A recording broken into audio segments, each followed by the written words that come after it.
We're going to reconvene the meeting. Thank you very much for your understanding. We got out a little bit late in the morning, so we decided to go to 1:45 to make sure that everybody had an opportunity.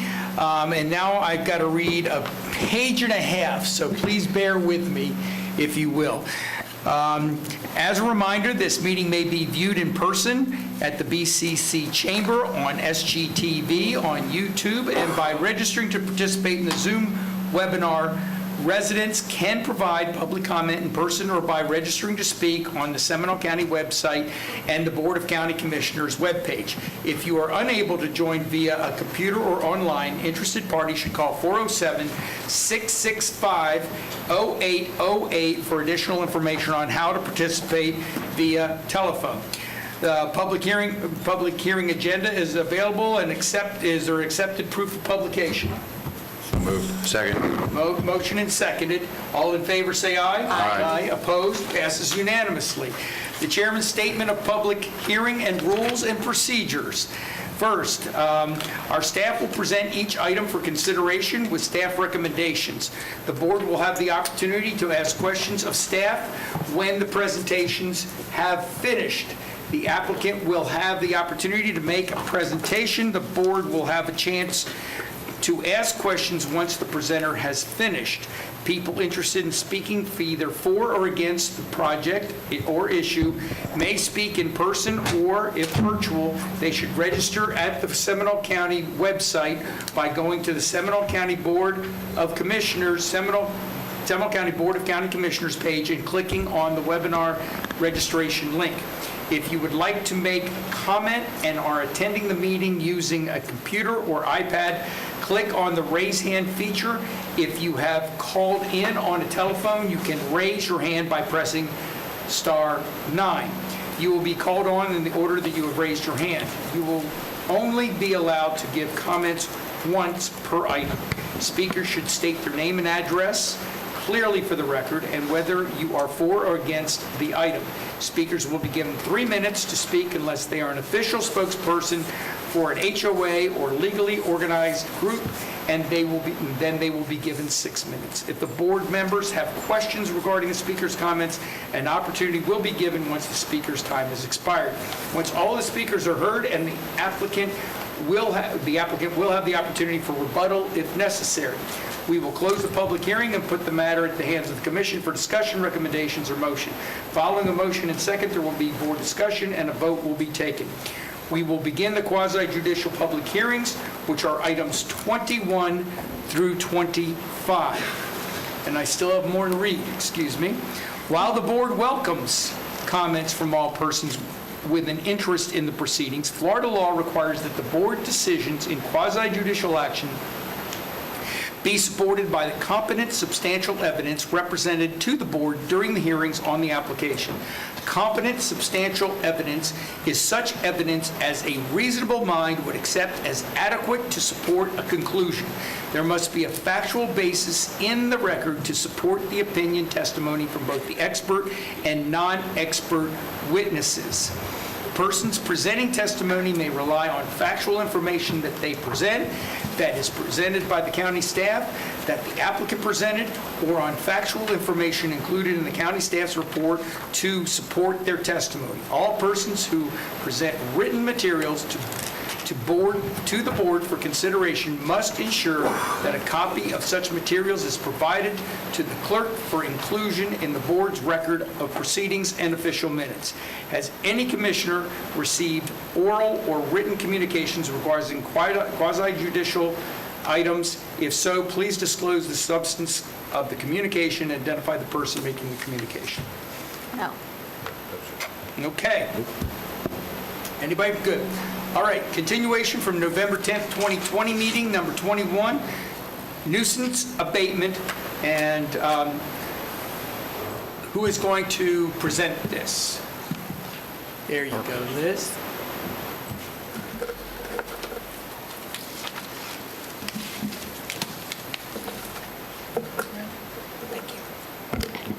For the record, Liz Parkhurst, Building Division. Item number 21 is a request for an order to be imposed declaring the unoccupied structure at 2330 Church Street in Sanford a public nuisance and require corrective action to be taken by the record property owner. On December 10th, 2019, the board issued a notice of determination of public nuisance for the unoccupied structure. This notice ordered that the structure be repaired or rebuilt in compliance with the Florida Building Code or be abated through demolition. To date, no corrective action has been taken and the condition of the structure continues to decline. This item was continued from the February 11th, 2020 and November 22nd, 2020 Board of County Commissioner hearings to allow time for the relative of the deceased property owner to obtain ownership of the property. Due to the condition of the structure at the time at the February 11th hearing, the board ordered the property be secured. Staff inspected the property on March 17th, 2020 and confirmed the structure was boarded up. The property has been re-inspected multiple times by the building official, and as of yesterday, the property remains secured.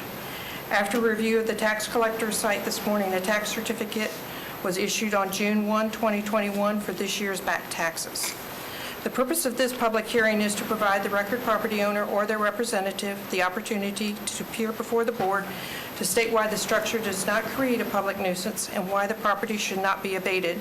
Staff recommends that the board issue an order declaring the structure unoccupied a public nuisance and require corrective action be taken by July 22nd, 2021.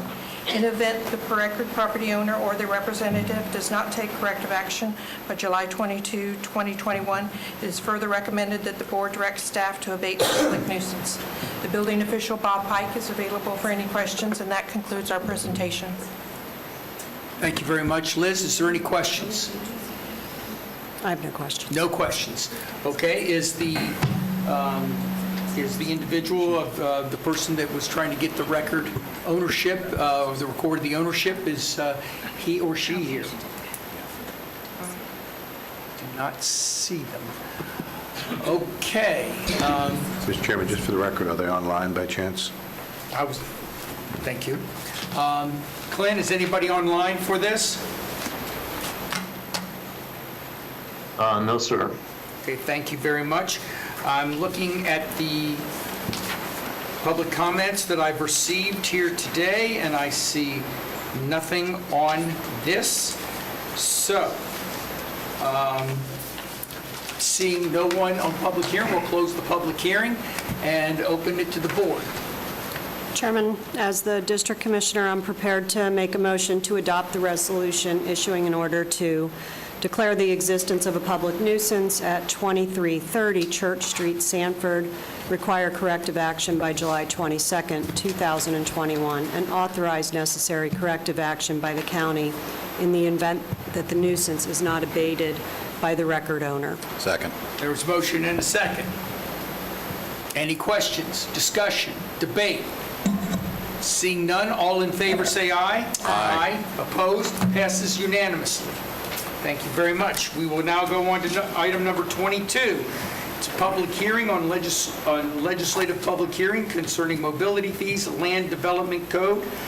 This is, again, continued from May 11th, 2021, a Board of County Commissioners meeting. And Bill, you are up, sir. Thank you, Chairman, Commissioners.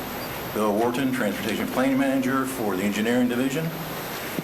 This proposed ordinance would amend Chapter 120, Road Impact Fees of the county's Land Development Code to replace the current Transportation Impact Fee Program with a Mobility Fee Program. Similar to road impact fees, mobility fees are a one-time charge on new development to help pay for transportation improvements necessitated by the new development.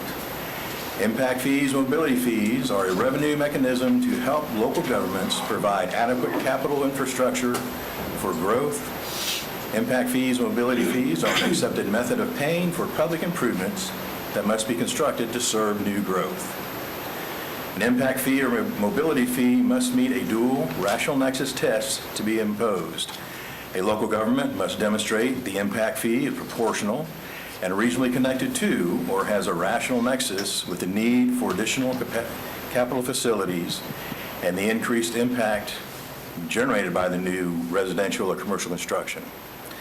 An impact fee must be calculated using the most recent and localized data.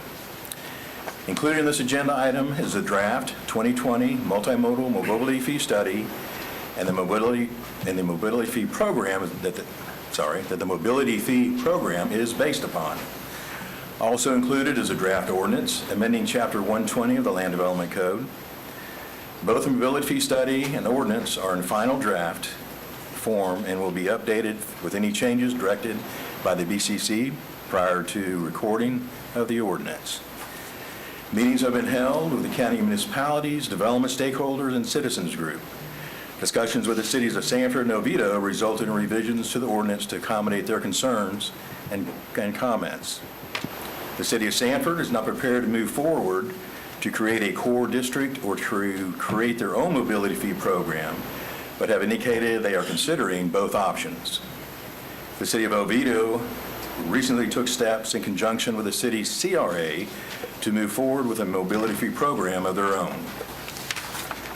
The Florida House and Senate passed and the governor signed House Bill 337 that amended Section 163-31801 of the Florida statutes that addresses impact fees. This legislation affected the mobility fee ordinance as well as the proposed impact fee ordinances for both the fire and library programs as well. In part, House Bill 337 requires any increase up to 25% over the current impact fees is to be implemented in 2 equal annual increments. An increase of up to 50% over the current impact fees is to be implemented in 4 equal annual increments. An impact fee increase may not exceed 50% of the current fee rate. An impact fee may not be increased more than once every 4 years. However, House Bill 337 also allows a local government to increase an impact fee rate beyond these limitations by providing a demonstrated need study to justify the increase, address extraordinary circumstances necessitating the need to exceed the phase-in limitations. The local government must hold at least 2 publicly noticed workshops dedicated to addressing the extraordinary circumstances. The impact fee ordinance is to be approved by 2/3 of the governing body. Also, in the existing legislation, there is a 90-day notice between notice of the fee increase and the actual effective date of the fees. The mobility fee program, as well as proposed programs for fire and rescue and library programs, have studies to justify the proposed increases in their respective programs. 2 publicly noticed workshops with the board were held on May 18th and on June 8th, 2021, addressing the extraordinary circumstances for all 3 impact fee programs, and this includes the fire, rescue, and the library program as well. After the second workshop, the board accepted these findings. The proposed not-to-exceed impact fee rate schedules for the mobility fee, fire and rescue, and the library programs were published in the Orlando Sentinel March 28th, 2021, in anticipation of a June 29th, 2021 effective date to meet the 90-day notice requirement. If the Board of County Commissioners takes action on this item, based on the 2/3 requirement in House Bill 337, it would take 4 affirmative votes to approve this item, not the simple majority. Staff is recommending alternative language in 3 different sections of the ordinance to address comments and concerns received by staff. These edits were provided in the additional material package provided to the Commission Friday and yesterday. Sorry for all the paperwork. The first proposed edit is to Section 120.3 findings and provides that during the city's 90-day notice period for an increase in their impact fees, the county will undertake an amendment to the county mobility fee ordinance so that county mobility fees will not be collected in the city once the city mobility fees program becomes effective. The second proposed edit is to Section 120.13, alternative mobility fee calculation, and addresses the mobility fee calculation by providing agreements between the applicant and the county engineer on the methodology for the alternative calculation. This is the alternative language supported by Ms. Rebecca Wilson with the Lowndes Law Firm. The third proposed edit is to Section 120.14, use of monies, and provides for a study by the county engineer to support any decision to collect a fee in one fee district and then be spent on a project in a different fee district. Also, we made a correction to text in the ordinance that referenced an incorrect section, and this is in section 120.13, and this is when it's addressing, again, the mobility fee calculation.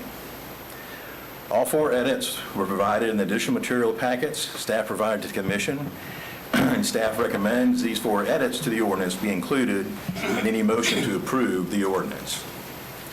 There are also 3 resolutions that support the impact fee programs if the different impact fee programs are approved by the commission. These 3 resolutions follow the water and wastewater capacity fee resolution item, which is number 25 on the agenda. The first resolution proposes to amend the county administrative code by creating section 30, economic and community development services, to establish a mobility fee vested rights process. The resolution also creates section 20, fee resolutions to set application and appeal fees and vesting rights process. This resolution is applicable to the mobility fee, fire rescue fee, and the library impact fee programs.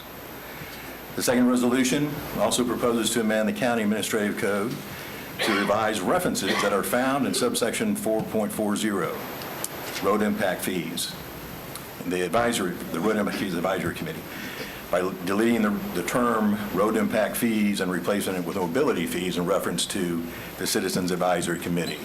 This is applicable only to the mobility fee ordinance. The third resolution will amend Resolution 2018 R-45, and that pertains to the time of payment of certain impact fees, mobility fees, water and sewer fees, and is applicable to mobility, the fire and rescue impact fee, and the library impact fee. And with that, I will ask our consultant, Bill Oliver, to come up and go over some of the methodologies he's used in his program for a moment.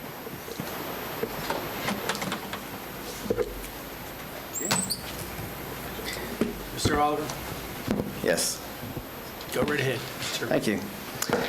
So, other than the 2 workshops that were held recently regarding the extraordinary circumstances, our last workshop to talk about the mobility fee was like on March 10th of 2020, which I think was the day before pandemic things started kicking in, seriously. So I'm going to kind of go back through and refresh y'all on some of the material, why we're changing the fee, how we're changing the fee, and so forth, which most of y'all have seen before. I've got a 17 or 16 slide presentation here, and we're already on slide 2, so that's good. And so I won't spend a whole lot of time on the older slides that y'all have seen before, but I do also want to address a couple of issues and questions that seem to come up on a recurring basis regarding the fees toward the end. So I'll go there toward the end of the presentation. But this slide you've seen before, the history of your current transportation impact fee that's in effect. The fees were last reviewed in 1995, but the rates that were computed and established in 1990 were endorsed at that time. So your current fee is based on 1990 conditions, 1990 revenue program, and so forth. The highest, the fee districts that you see here are how your current road impact fee is set up. The highest fee charged in this program is $1,271 for our example single-family dwelling that we have been talking about throughout this whole project as a comparative benchmark. And then the next slide talks about how the fee is calculated. The fee is what we call a consumption-based mobility fee. It's based on the quantity of infrastructure that is consumed by development as it grows or as it's developed. It's the product of the quantity of travel generated times the cost to provide that capacity. Minus, and we subtract from that amount credits for revenues that those land uses generate themselves for transportation. The travel generated is based on the number of trips generated, the length of trips, a percent new trips factor, which addresses trips that aren't necessarily generated, but just are intercepted from the street, like a gas station. You just pull into the gas station, buy gasoline, and continue on your way. And that quantity is divided by 2 to reflect the fact that we view the travel as shared responsibility between the origin end of the trip and the destination end of the trip. The cost of the capacity is based on your long-range transportation plan, the currently adopted 2040 transportation plan, and quality of service goals for the districts that we'll be seeing here in a minute.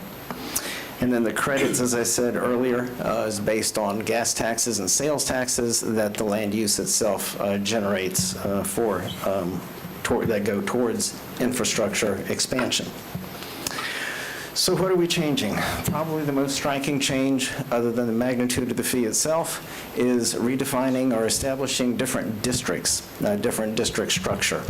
The current transportation plan identifies what we call a future enhanced transit corridor for the area between I-4 and US 1792. It's the corridor where the Sunrail line runs, and there's commitments and plans to expand public transportation service within that district. Higher density land uses exist in that area, and there is also an intent to let traffic roadway conditions become more congested. Thus, fees in that district are the lowest. Then on the eastern extreme of the county is the rural district. It's the boundary of which was established or voted on in the countywide charter as the rural protection area. In that area, trip lengths are the longest. The quality of service that is intended for that district is high because trip lengths are long. You want to be able to get to where you're going in a reasonable amount of time. And it's in that fee district where the fees are the highest. And then the suburban districts in between and on the western edge of the county, the fee rates are in between the core district and the rural district fee. And these boundaries are consistent with comp plan policies and previous actions of the Board of County Commissioners and regional land use planning. Another change that we have made is to refine the residential uses in your fee schedule. We've refined the dwelling units by size. We have added a land use category for accessory dwelling units and provided a discount for affordable housing, reducing the fees for those units that qualify for affordable housing. There's also a variety of technical parameters that go into the fee calculation that are being changed. The most significant is probably the one in the middle there, is the trip length. Your current road impact fee does not incorporate trip length into the calculation at all. Some land uses have very short trip lengths. Other land uses have very long trip lengths. And inclusion of trip lengths, it's a variable that's common to many, if not all, of the mobility fees that are in effect now in Florida and probably elsewhere. And the other big change, obviously, is the second item that I've listed here, is that the unit costs, believe it or not, cost of providing infrastructure has increased since 1990 quite significantly. These next two slides include policies that I've excerpted out of your comprehensive plan that support the notion of funding your transportation plan and recognizing impact fees or mobility fees as a viable funding source to support that revenue program. So that's what this slide is, and also these policies here. So, probably since March of 2020, there's been probably the one most significant change that has occurred is that you have new housing forecasts of growth where the county expects homes to be built over the next 25 years that are different from the set of assumptions we started with. We started our work back in the fall, I think, of 2019. These numbers came out in the fall of 2020. The new population and housing forecast forecasted a different allocation of dwelling units, where they would be located relative to the core, the suburban, and the rural districts, and also provided a shift more to multifamily units than single-family units than I had worked with to start with, started with in this study. With fewer dwelling units and less development required to generate the revenues that were needed, the fees would have had to increase. However, we had gone public with a fee schedule. County staff did not feel comfortable increasing the fees from numbers that had been presented in our earlier work. So what we did is we went to the rural district where concerns were of a high fee. We adjusted a goal in that district, reducing the intent to provide capacity from a ratio of 1.69 and dropped it down to 1.33. This change had an effect had the effect of reducing overall revenue needs, and it also had its most profound effect on the specific fee rate in the rural district. So it had effects in all three districts, but the most profound was in the rural district. So those were the changes. Now this slide is my big picture, everything you wanted to know about a mobility fee slide. The key numbers, does this thing have a pointer? No. No, okay. In the blue box, in the upper left corner, in the upper left, there's the bolded line that talks about the dollars needed per year. In the previous work, that number was $52+ million per year. The change in the rural district to a 1.33 capacity addition ratio reduced that number to $51.1 million per year. Going through the adjustments, the current revenue program only generates about 47 or 48 million.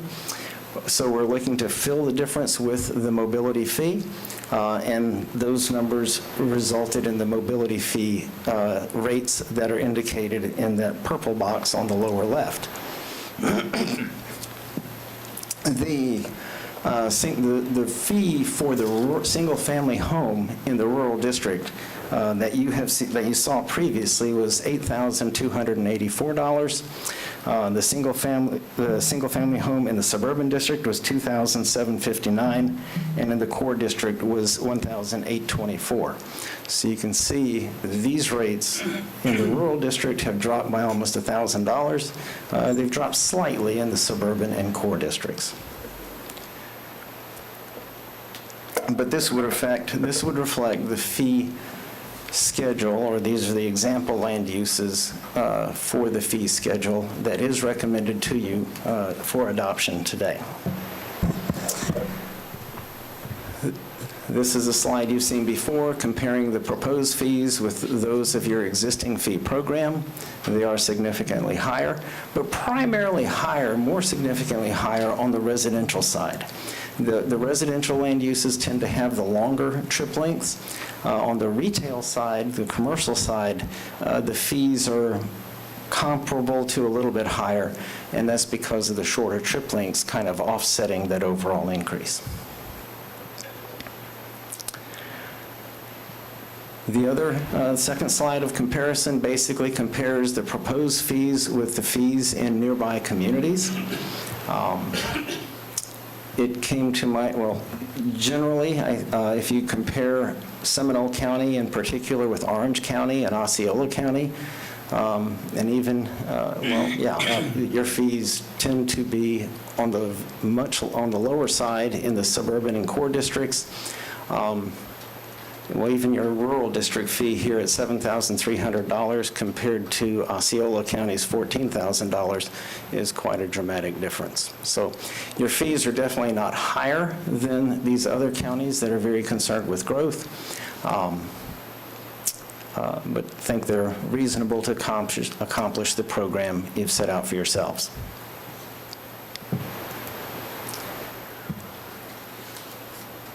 The question has come up several times. Why is the rural fee so much higher than those of the core and suburban districts?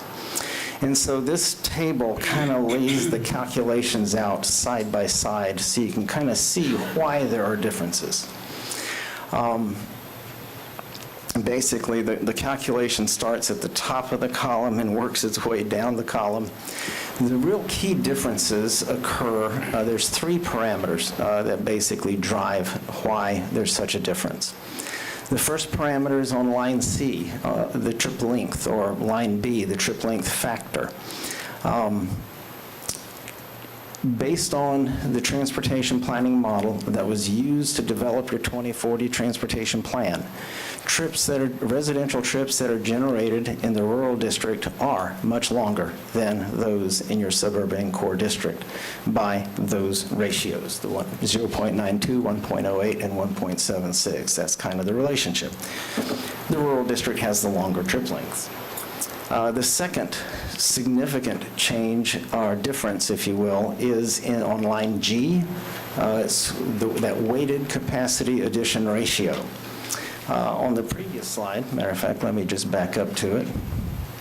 The all you wanted to know slide. The capacity addition ratios for the rural, suburban, and core districts are indicated in that upper yellow line, the 1.33, 0.75, and 0.59.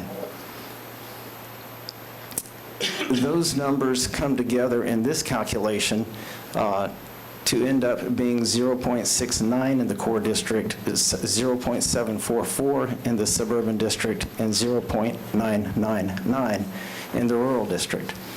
Those aren't exactly the 1.33, 0.75, and 0.59. And the reason for that is because if we have a trip that goes from the rural district all the way into the core district, we estimate what proportion of that trip occurs in each of the three districts. And so those numbers represent that weighted mix of trip, where the trip is occurring, to result in a different capacity addition ratio for the specific land use. So that's kind of the third, that's the second variable that affects the fee rate. The third variable is in line H. It's the percent of travel that occurs on toll roads in the interstate system. In the core district and the suburban district, there is a fair amount of usage or dependency on the toll roads and on the interstate system. Trips that are generated in the rural district, only about 8.3% of its travel makes use of the interstate and toll roads. We don't charge in the mobility fee for travel on the interstate system or on a toll road. On the toll roads, the users are paying for it by paying the toll. On the interstate system, it's a federally funded nationwide funding program. It doesn't make sense to charge for the interstate system in this fee. So those are the three driving parameters that cause the rural fee to be higher. If you look at the total impact cost on line K, the rural fee total impact cost is $37,000 compared to $14,600 for in the suburban district and a smaller number in the core district. What's interesting here, then you see on the next two lines where we've subtracted out the self-generated credits, and thus the full fee being what it is there on line M. What's interesting is we have used revenue that's being generated by people who are already here, the population that has already paid for its share of the roads, and use that revenue to help with the needs of growth. So if you want to look at it as, or to answer the question, to what extent might the core district, the suburban district, or the rural district be supported by the rest of the community, you can see that in the case of the rural land use, it is substantially larger than in the suburban and core district. We've done it in the same proportion, rather than trying to allocate more specifically. So that's why at the bottom line, you see the fees that are recommended for the single-family home in each district. And the other question that's come up a time or two is, in light of the fact that we're in this pandemic and people have been working from home, and now they're getting used to working from home, do all those parameters really apply? Part of the answer is we'll wait and see, but this popped up in my email after the second workshop that we had, interestingly enough. This data is from the Streetlight Corporation. They basically track cell phones, cell phone movement, and they can obtain this data. This data is actually from March of this year, March of 2020. They compared data from March of 2020 to data from February of 2019, pre-pandemic to March of 2020. And what's interesting is basically Florida, the difference in Florida in March of 2020 is 0% difference from February of 2019. Interesting. What surprised me is the rest of the Southeast. I mean, an 13.2% increase in Mississippi, 6.1% in Alabama, and so forth. But that's what their data says. What was really kind of fortuitous was they happened in this article to include graphs from Tampa and Orlando. And they were looking at the daily distribution of traffic. And they said, even in these two cities, the daily distribution, the daily travel pattern, the morning rush hour is back, the evening rush hour is back. So for what it's worth, that's a source of data that might suggest we're headed back to normalness. And so that's all I've got. Be glad to answer any questions you'll have. Any questions of Mr. Oliver? Seeing, oh, you do. Okay, go ahead. Mr. Oliver, when you talked about the travel time between core and suburban is about a mile difference between the two, can you explain that, please? The travel, Trip length. Trip length. trip length. Yep. Yeah.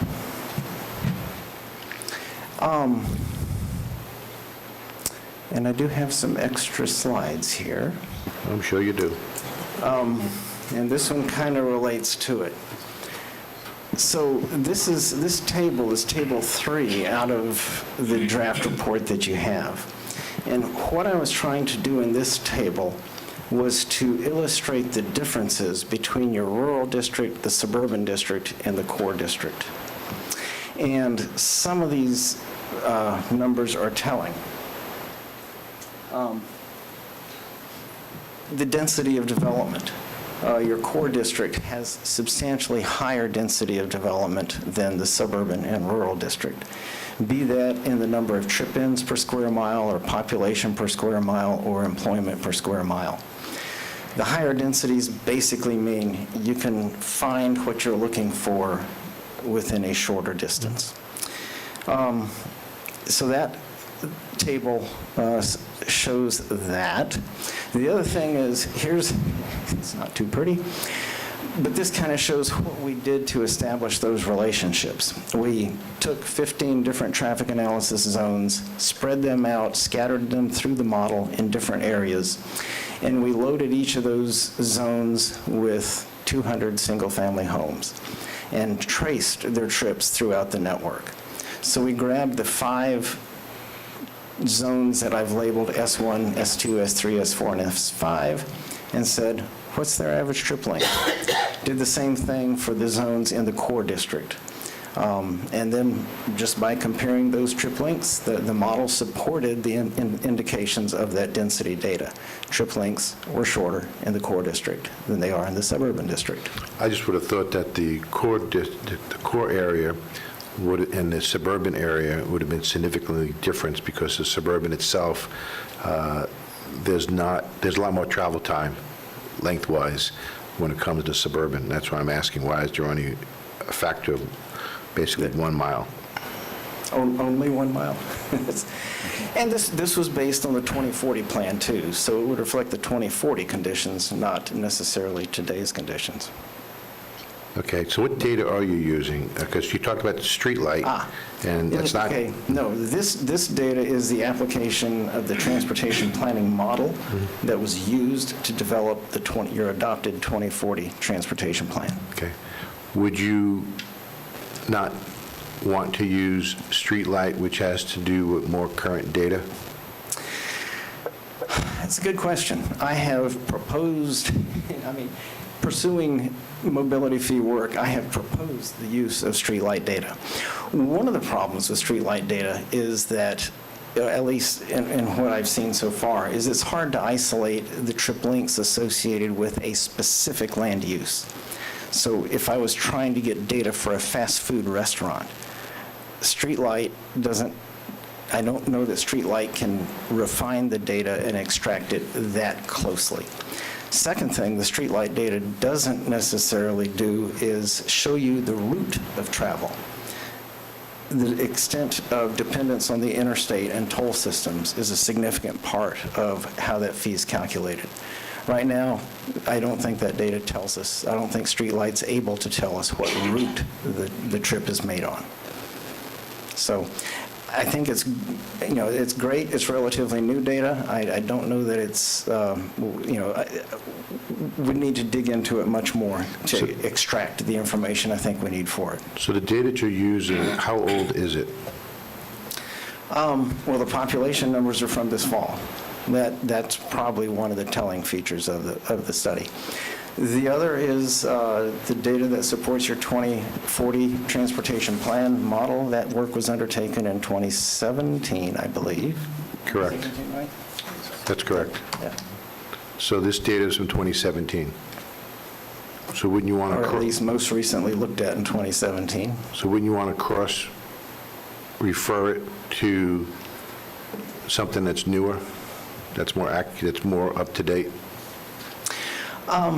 You could do that. The other, well, let me also say though, the other piece of it is the trip length data is a compilation of actual field studies. In other words, when I did this work, I established a relationship, but I applied that relationship to field studies of literally going out to a subdivision or a fast food restaurant and interviewing people. Now, that data, just like the ITE trip generation data that's also used in the study, is a collection of data from the past decade, or 10 or 12, 15 years. So, Thank you. yeah.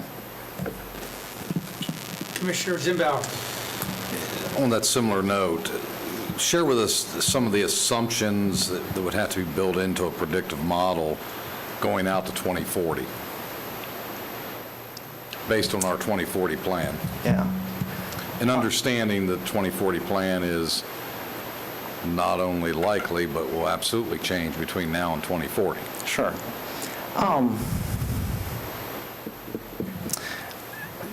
Okay, so those plans are based on computerized models.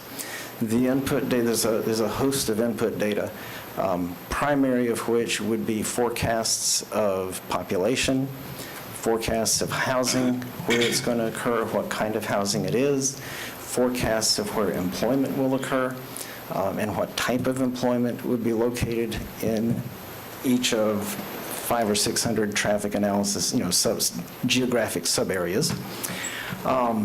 Those forecasts give rise through a set of equations to travel demand. How many trips will these people make? What kind of trips will these people make? Those models are what the Florida DOT spends a lot of money on when they maintain the regional planning models. The network. You have a highway network that's built into the model. You can build into those models transit networks. You can build into it the Sunrail system, which they have.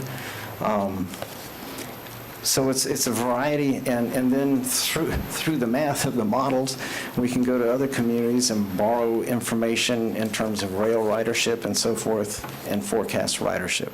Then it's a matter of setting policies and directives and funding levels to put together a program that funds your mobility system. So is it fair to say that some of the modeling is based on not only what exists today as far as the core area, as far as what the transportation aspects are, but also future land use, trends of development, et cetera, that we have already put into a plan Yes. of what we're looking out to the future? What provisions have been afforded for any of those nuances of change that could change? In other words, this board, 5 years, 10 years from now, could say, Sure. we're going to have hearings and change future land use criteria for a certain area. Right. So tell us a little bit about that. Yeah, no, well, okay, so the MPO process requires updates of the transportation plan every 5 years. Your mobility fee ordinance actually requires you to review and update your mobility fee every 4 years. Doesn't mean you have to wait that long.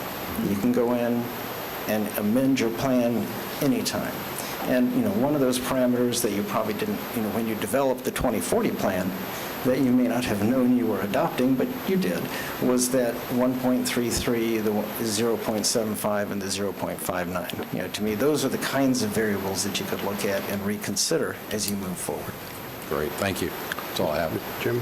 Yes, Commissioner. I want to follow up on those additional questions. So the 2040 plan was validated in 2010, and the 2045 plan was validated in 2015.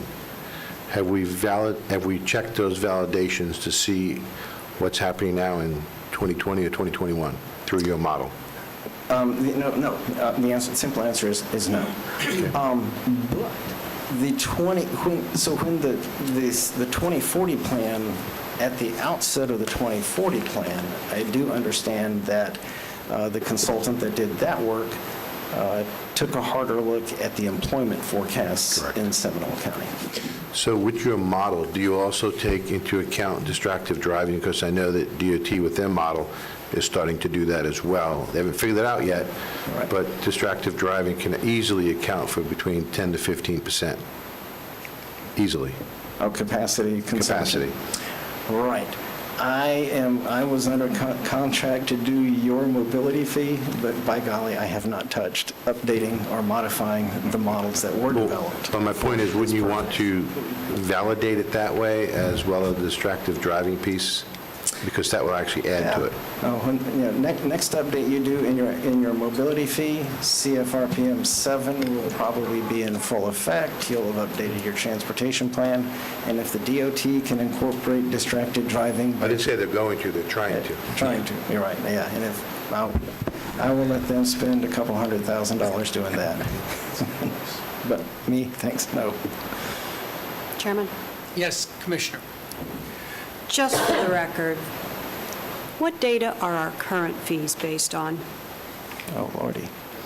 I'm guessing 1987, if I extrapolate that it took us 3 years to get here today, and they were adopted in 1990, reviewed in 95, but not touched.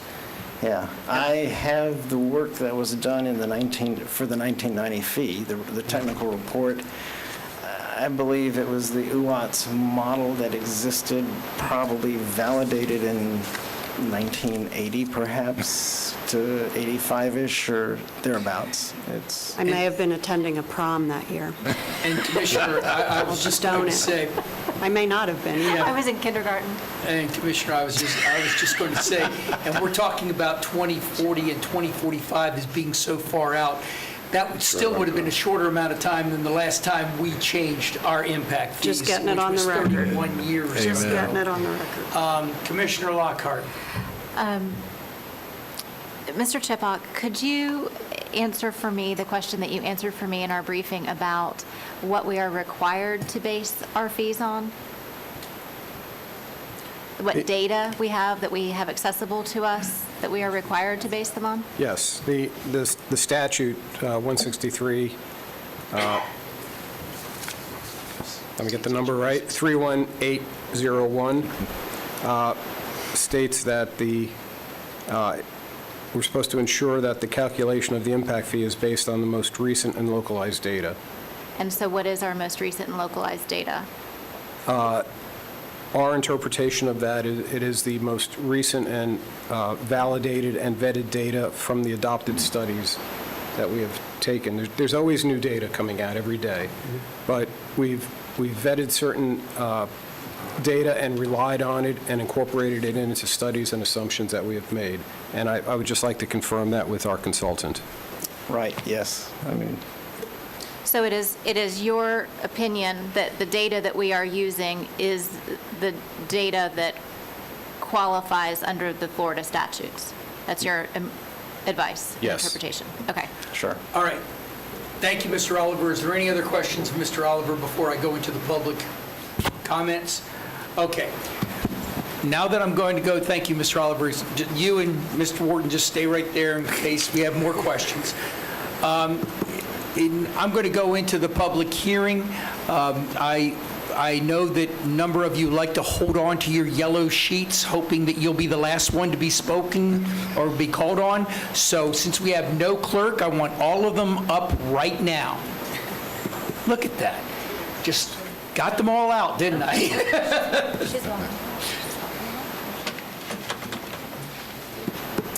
All right. So now instead of 5, 6, 7, there we go. Mr. Chairman, before we go into the public comment, if people have the same comment for multiple impact ordinances, is it possible to address it one time? Thank you comments, very much. Or do we need to do Well, it? let me listen to my preamble, and if you don't, you can add to it if you want to, okay? All right, folks, what I have is all of these different comments, and every one of them is in support.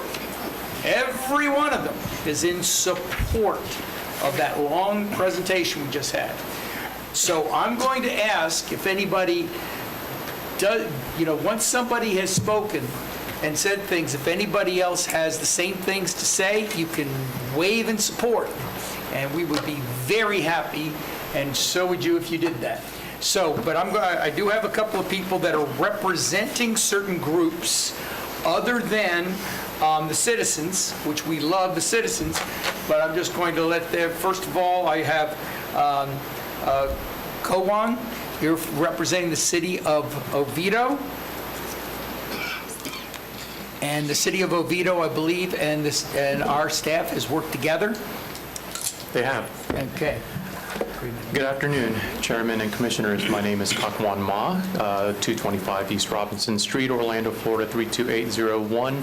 This afternoon, I am representing the city of Oviedo. It's been a road that we've traveled down. I think the first letter that Board of County Commissioners received from the city of Oviedo was in the summer of 2020. And here we are, summer of 2021.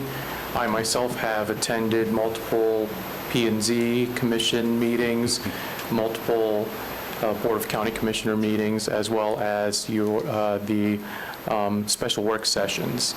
And between city staff, myself, we've coordinated multiple times with county staff, and want to thank all of them for their input, perspective, and cooperation.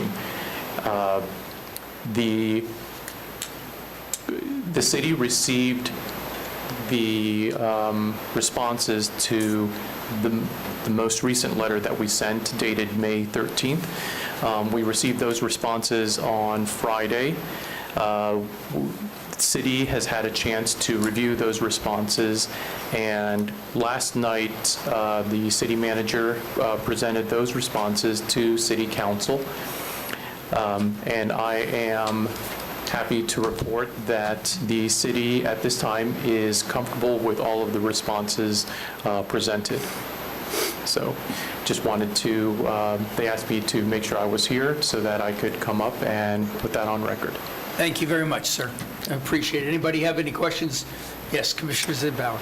I'm very glad that you're here today and giving us an update. So when does the city of Oviedo want to get back into a joint planning agreement? I guess the answer would be soon. Yeah, great. Good. I think this is a good discussion to have simultaneously with this mobility fee conversation. absolutely. Obviously. So thank you very much. Commissioner Zimbaugh, if I may piggyback on that, we talked about two agreements. One was a JPA for the entire city about development, and the other one is about transportation agreement, and I look forward to hearing that. We've actually asked the city to do that a couple times, especially when it comes to Slavia Road, and we haven't heard anything yet. And I'm fortunate enough to have the ear of some of the city staff, so I will be helping to encourage that dialogue. Transportation is near and dear to all of us, and all you have to do is just drive Mitchell-Hammock Road or Lockwood Road. Oh, absolutely, yeah. As a resident of Seminole County since '96, I can very much attest to that. It's a nice parking lot. Thank you very much, sir. We're looking forward to it. And Lee Steinhauer, I believe that you're representing the GOBA. home builders?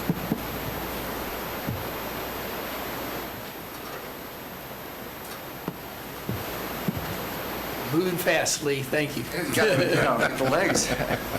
Appreciate it. Actually, I'm here on behalf of the Apartment Association today, Lee Steinhauer, 15418 Sweet Orange Avenue. And these comments can go for all the fees that are being addressed today. Again, here on behalf of the Apartment Association of Greater Orlando and the thousands of companies and individuals who work in the multifamily housing industry here in Central Florida. I want to begin by thanking Seminole County staff who really had outstanding engagement with the industry throughout this impact fee process. They kept us apprised of what was going on and took our input, and it's greatly appreciated. As multifamily housing providers, we're always sensitive, as you know, to impact fees and to increases in impact fees because it increases the cost to build housing, and ultimately that leads to higher rents for our residents. This is especially true as the costs of building housing continue to rise. Land, labor, materials continue to go up, which makes providing an affordable product challenging. But we also understand that the county has to adequately fund its essential infrastructure, something that benefits all of us, housing providers and residents alike, and we understand that impact fees are certainly part of that funding. We would, of course, prefer that the significant increases being proposed today would be phased in over time pursuant to the new impact fee law so that they could be more easily digested and absorbed and planned for by the industry. But certainly the vesting provisions being considered help in that regard and are greatly appreciated. It's also our position that the extraordinary circumstances provision of the new impact fee law, which is being utilized to go beyond the statutory phase-in requirements, is a very high bar, and should only be used in the rarest exception. It shouldn't be or become the rule. But we also understand and we see and acknowledge that the fees here haven't gone up since the 90s, nearly 30 years, and that has resulted in arguably extraordinary circumstances such that right-sizing the fees now after such an extraordinary length of time may necessitate going beyond those fee provisions in the statute on this rare occasion, and it is for that reason, I should say, that we are supportive and not in opposition to the fees that are being proposed here today. Though again, we would strongly encourage you to look at a phased-in approach. But again, want to just finally say appreciate working with you all in the partnership to ensure that housing affordability remains a priority for the county and that you also are able to adequately fund your infrastructure. Thank you. Thank you, Lee. Appreciate it very much. Now, the rest, everybody else has put in support of 22, 23, 24, 20, and 25, and some even had 26. So and that's great. So what I'm just going to do is I'm going to call you, and as I said before, you're in support and you want to wave in support, you're welcome to. If you want to speak, you're welcome to do that too. So first up is Wafa Esposito. That's not the question. Come on, Wafa. All right, Joe Humphreys. Come on up, Joe, and then Wafa, you're next after him, so you can come right down here and be prepared. I'll let you be after Joe. Is this item working or not? Yes. Yes, sir. So if staff could help with the overhead.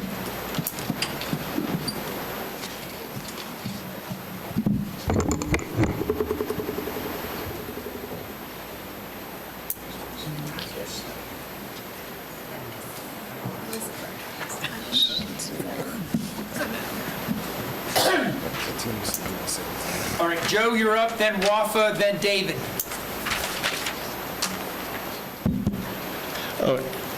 My name's Joe Humphreys. I live at 883 Cardinal Point Cove, Sanford, Florida. I'm happy to stand here before you in support of all of the impact fees that are being discussed today. As they say, a picture says 1,000 words. This is a chart of buying power. Nobody talks about the cost of the government, because guess what? As prices have gone up, the prices have gone up for everybody, up to and including our government that has to pay for all this stuff. So just to give you an idea, from 1990 to today, that's what's happened to your buying power.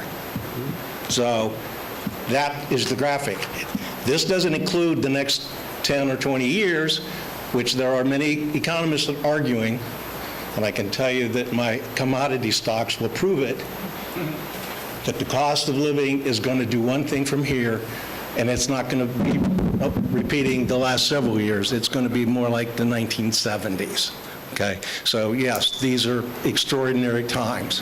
The fact that they haven't been increased in 20 years is unconscionable. That's a failure of our government to do its job. And I'm glad to see that this commission is trying to make up for that. Just to kind of put this in perspective also, as far as government entities, planners, this is a document from the APA, the American Planners Association, probably a couple of members, if more, here today. And it says about the policy guide on impact fees. There has been little to demonstrate that the imposition of a fee system has stifled development. The fees supplement local government resources that otherwise have decreased because of diminished state and federal transfer of funds. Local governments have also used impact fees to delay or as a substitute for general property tax increases, something that I know that everybody on this board is concerned about. Impact fees, when based on a comprehensive plan and used in conjunction with a sound capital improvement plan, can be an effective tool for ensuring adequate infrastructure to accommodate growth when and where it's anticipated. It is important that communities rely on zoning and other land use regulations consistent with that comprehensive plan to influence patterns of growth and to more accurately predict new infrastructure needs. That's what I've heard all day long, going back to the airport conversation. Again, talking about the differences, if you compare what they are now, this is an article from Flagler County from 2012. And for a single-family typical home, the impact fee in Palm Coast was $15,270. That's in 2012 versus what they are in this county, using the county's calculator, roughly $12,000 and change. In Orange County, to build the same house with impact fees, $26,000. It's time to play catch-up. Thank you. Thank you very much, Joe. Wafa Esposito. Esposito, and it's 5040 Hawks Hammock Way, Sanford. Okay, current rates are not even adjusted to reflect the inflation since inception. So that's a fact maybe you haven't heard yet. Road construction costs as labors, asphalt, right-of-way have increased at a far greater rate than inflation. This mobility impact fee will allow the board to protect the quality of life in Seminole County. That means expanding or building roads to accommodate growth and purchasing tower trucks to address fire at 300 unit at 3-4-story apartment complexes, which we have seen a lot of those lately. And also the maintenance, upkeeping the maintenance of the extra wear and tear on those roads. Taxpayers should not have to subsidize developer profits. A good Seminole County developer wants to sell a quality product at fair market price by touting all of the advantages of living in Seminole County, such as roads, trails, parks. They should not think twice about contributing their fair share. We also need to evaluate possibly the need of more parks and recreation impact fee, and most importantly, law enforcement impact fee. New development, especially dense development, place a heavy financial burden on these county provided services. This is a well thought and studied,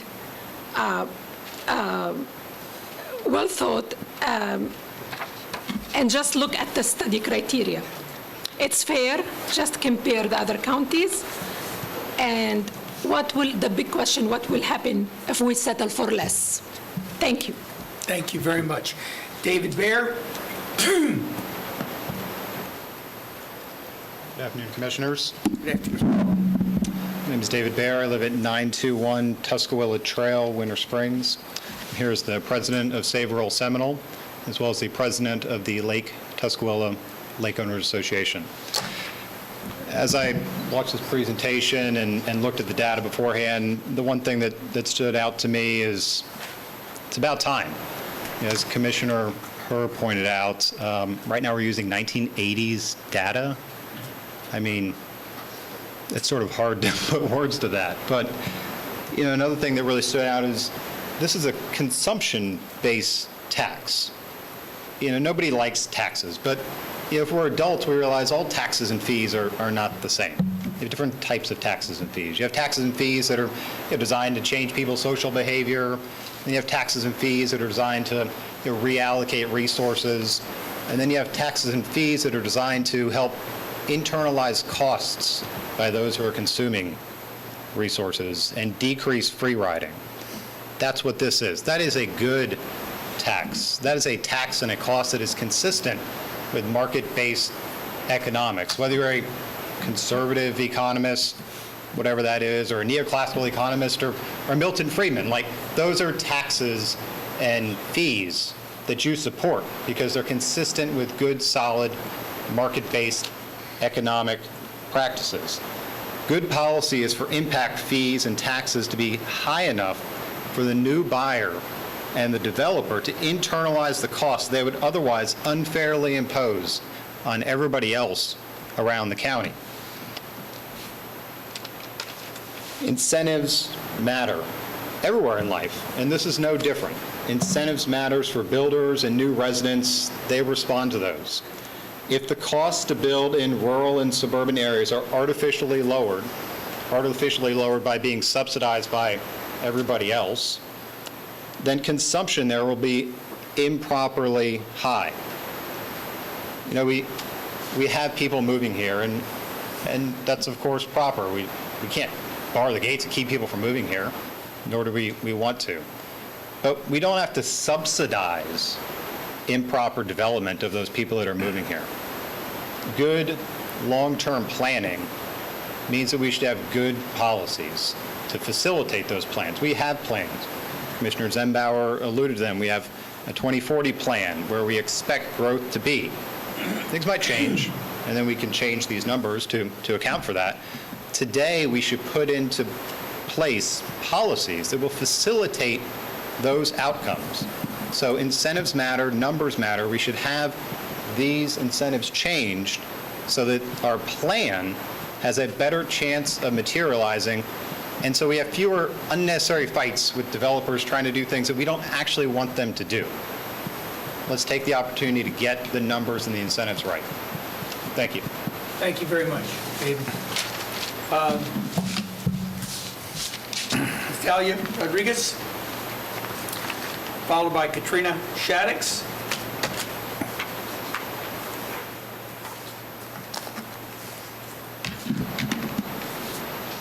Yeah, well, they've got this. She's got this. I was just saying, I cannot see you for the life of me through 5 layers of, yeah, so Yeah, it's sort of I'm that attempting to angle. look at you, I just can't see you. I'm Thank sorry. Okay, let me hold on. Myself together here. I don't know if you guys can see this. This is. We can't read that, no. Okay, well, it's visual aid in the event. We can enlarge For it. the record, my name is Natalia Rodriguez. Keep going. We can see it now. Got it, okay. Well, I'm not going to touch it again. For the record, Natalia Rodriguez, 362 Seminole Avenue, Lake Mary. Seminole County, as you know, is a highly sought-out community. We have great schools and neighborhoods, along with some of Central Florida's most prized wilderness and green spaces, such as the wild and scenic Wekiva River. So it's no wonder that several new Florida residents, along with developers, have their sights set on our beautiful county. Without impact fees, the services and infrastructure that current residents are used to would not be able to keep up with the growing demands in our community. The full cost of growth caused by new residents and ultimately developers would be paid for by the taxes of existing residents. In fairness, I think those responsible for creating the need for the new infrastructure and additional services should pay for the impact of the growth they cause. I have some questions on here. I won't read them all, but for those who are opposed to this fee, do you think that resident taxpayers should pay the impact of new development with higher taxes? Do you think a developer has any fiscal responsibility for the impact that their development causes to local roads, fire services, library services? Do you support maintaining the quality of life in Seminole County that you use to market your homes, schools, parks, transportation, or is this just a sales pitch intended to generate higher sales profits? And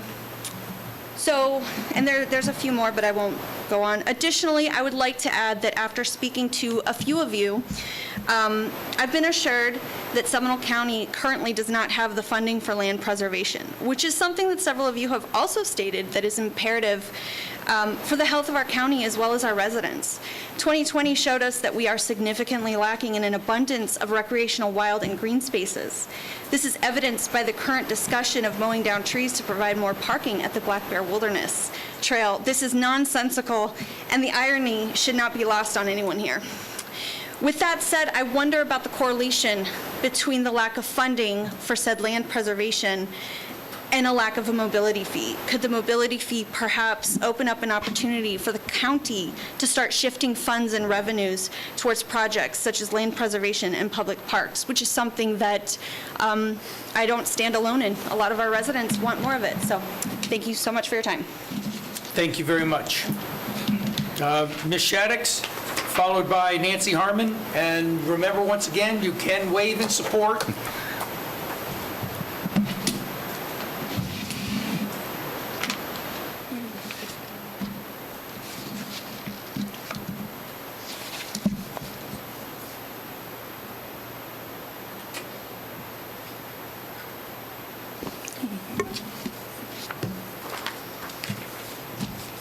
The article that's up on the screen, this is a copy. Thank you.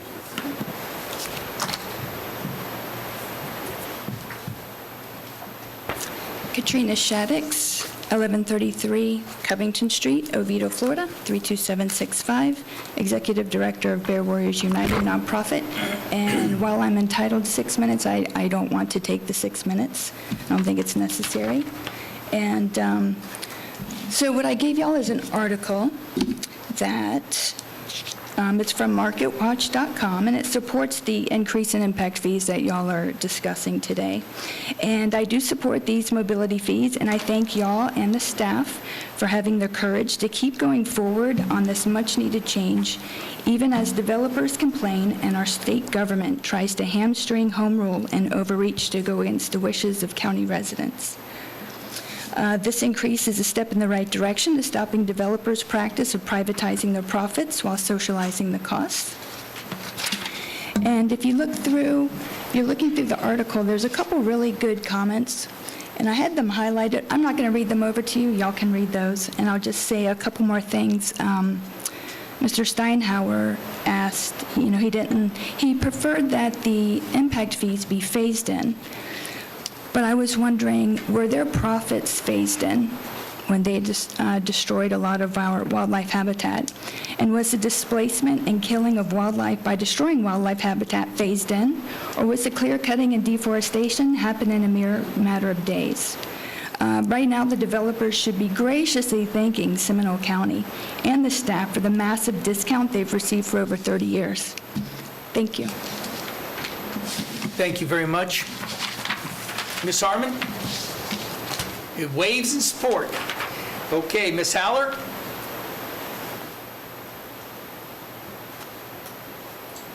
And followed Ms. Haller is Mr. Sellery. Mr. Sellery waves in support? No. I saw your hands move. Good try, Chairman. Thank you, Ms. Harmon.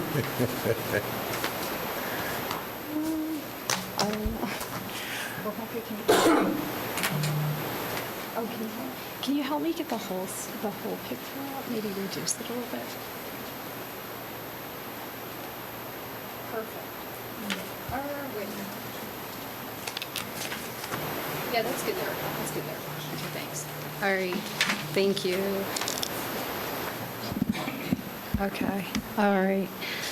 So Cindy Haller, 1731 Beacon Drive, Sanford, Florida.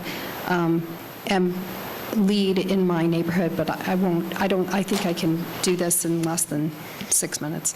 Concerned about smart development in Seminole County. Actually, I'm glad that he brought up the phased-in approach. So here's my proposition. I think the fees should be higher, and if you want to phase them in at 2 times the cost.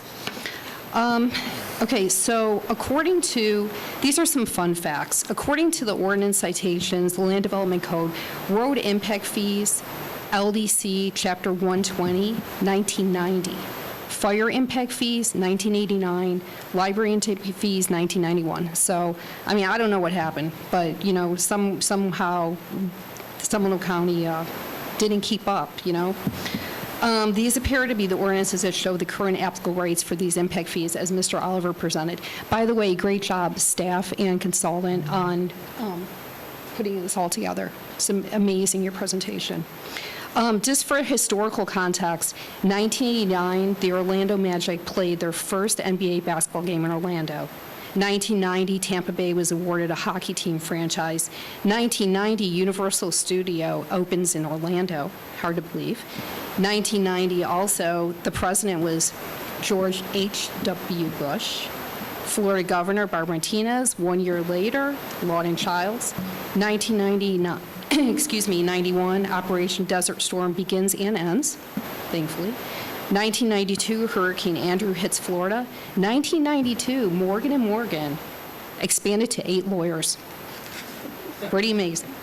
Governor Ron DeSantis, I know I heard Commissioner Lockhart say something about, I don't know how old she was back in the day, but our governor, 12 years old in 1990. Marco Rubio, 19. And then there's sources for those. Florida population in 1990, 12,937,926. 2020, 21,596,68. Seminole County population, 1990, 287,521. And 2020, 476,727. So yeah, it's time to adjust the impact fees. Like I said, I'd like to see them even more than what was proposed. I implore you to vote to implement the mobility fee and the other fees that will be presented. So thank you for your time. Thank you. Thank you very much. I was 15 in 1990. There you go. She needs to stop. I can go back and, Mr. Just Celery, I'm saying. sure you were 20 in 1990, right? All right, Mr. Celery, you are next, sir. Hi, Nancy. Thank you, Nancy.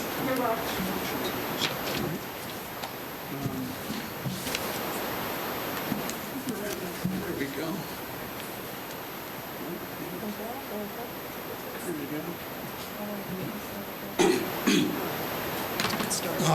For the record, George Celery, 5231 Shoreline Circle in Sanford. I just wanted to put some stuff on the board. I like the big picture. And by the way, I think you were all probably high school or younger, except for the chairman, who was probably the same age. The young All right, man you in the lost back my of the vote, Builders George. Association probably wasn't even born. And just so you know, in 1987, the road impact fee was done. I pulled the ordinance, 1987. In 1990, 3 years later, the fees almost all doubled. In 3 years, they went from 400 to 705 back then, in 3 years, okay? But this puts it all in perspective. That's our current Seminole.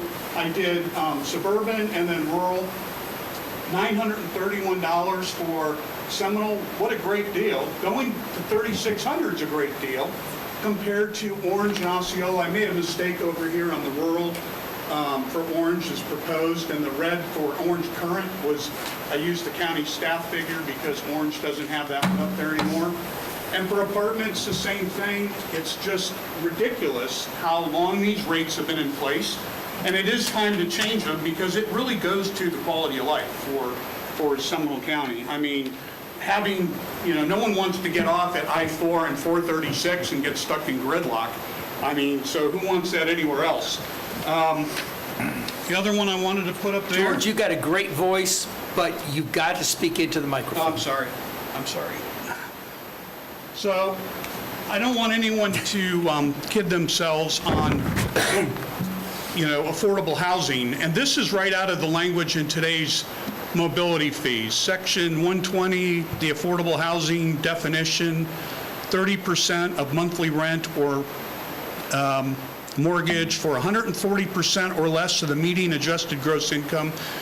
The closest I could find to that for Seminole County is 67,470. That's right off the state website in 2018. If you went to the MSA for Orlando, it's like 59. If you take 140% of that, it's almost $95,000. I have firefighters in my family, I have law enforcement people in my family, I have teachers in my family, and an emergency room nurse. No one comes close to this affordable housing. And if you go and look, Commissioner Lockhart was right on in the newspaper a couple days ago. Osceola County, Orange County, Volusia County, much higher rates, and housing is even less in some of those areas than it is here with the lower impact fees. So passing it on is just a profit issue, nothing else. A lot of good developers. We have some great developers in this county. I worked with some of them as part of this study group, and they said they were reasonable fees. Reasonable. I don't want to say any more than they said reasonable.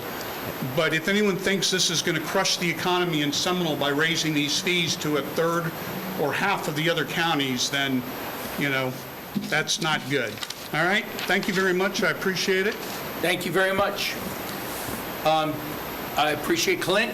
I see that we have 3 hands raised. Yes, sir. Bring them on in, Clint.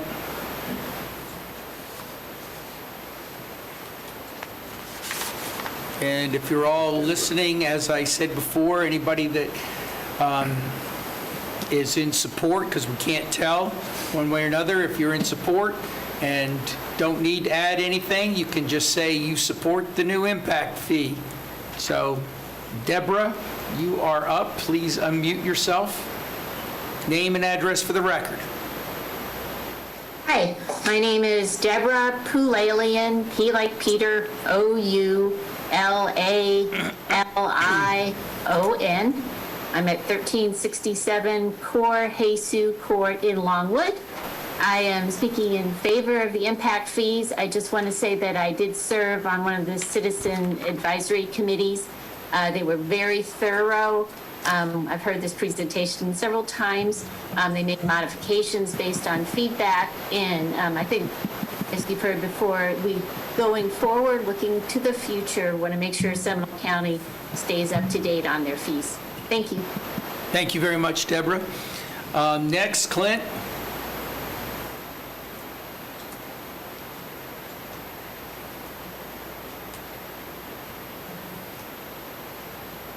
Gray Wilson. Mr. Wilson, you're up, sir. You have to unmute yourself, Gray. There, I'm clicking the button a lot. Thank you, Gray Wilson, 1125 Broadgate Lane, Lake Mary. I just had a couple questions, and then I have one or two points that shouldn't take more than a minute.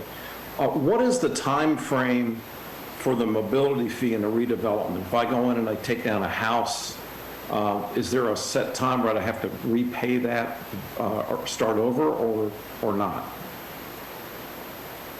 Okay, Gray, I really didn't understand, but maybe the attorney heard you.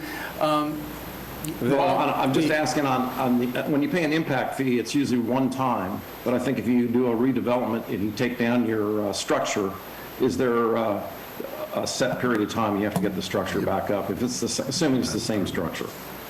Yeah, if you could establish that the structure was there, then you will get the credit for the pre-existing structure and just pay the upcharge for any additional square footage if you're going from one category to another, because we have tiered square footages for homes, and same with commercial. If you're adding additional square footage, you would pay the up fee for the square footage, or if you're changing use. Is there a time limit to do that?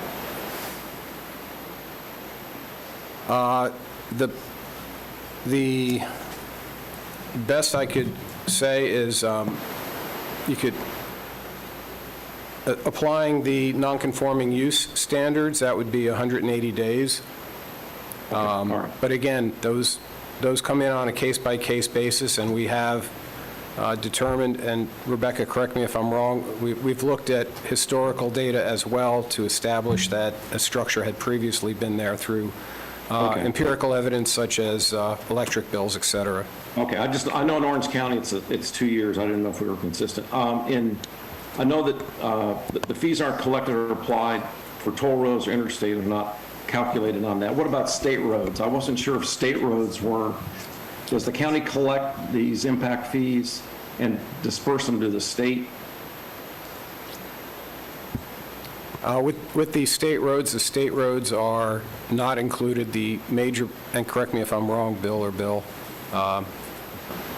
with that, it's primarily the county road system that is being applied. That's good, because I wasn't clear, because I just said those two, and I know a lot of transportation is done over state roads. And then where does the revenue shortfall come from currently? If we are short in collecting these impact fees, where do they work to, tell me how, I'm not clear on how they're being paid right now.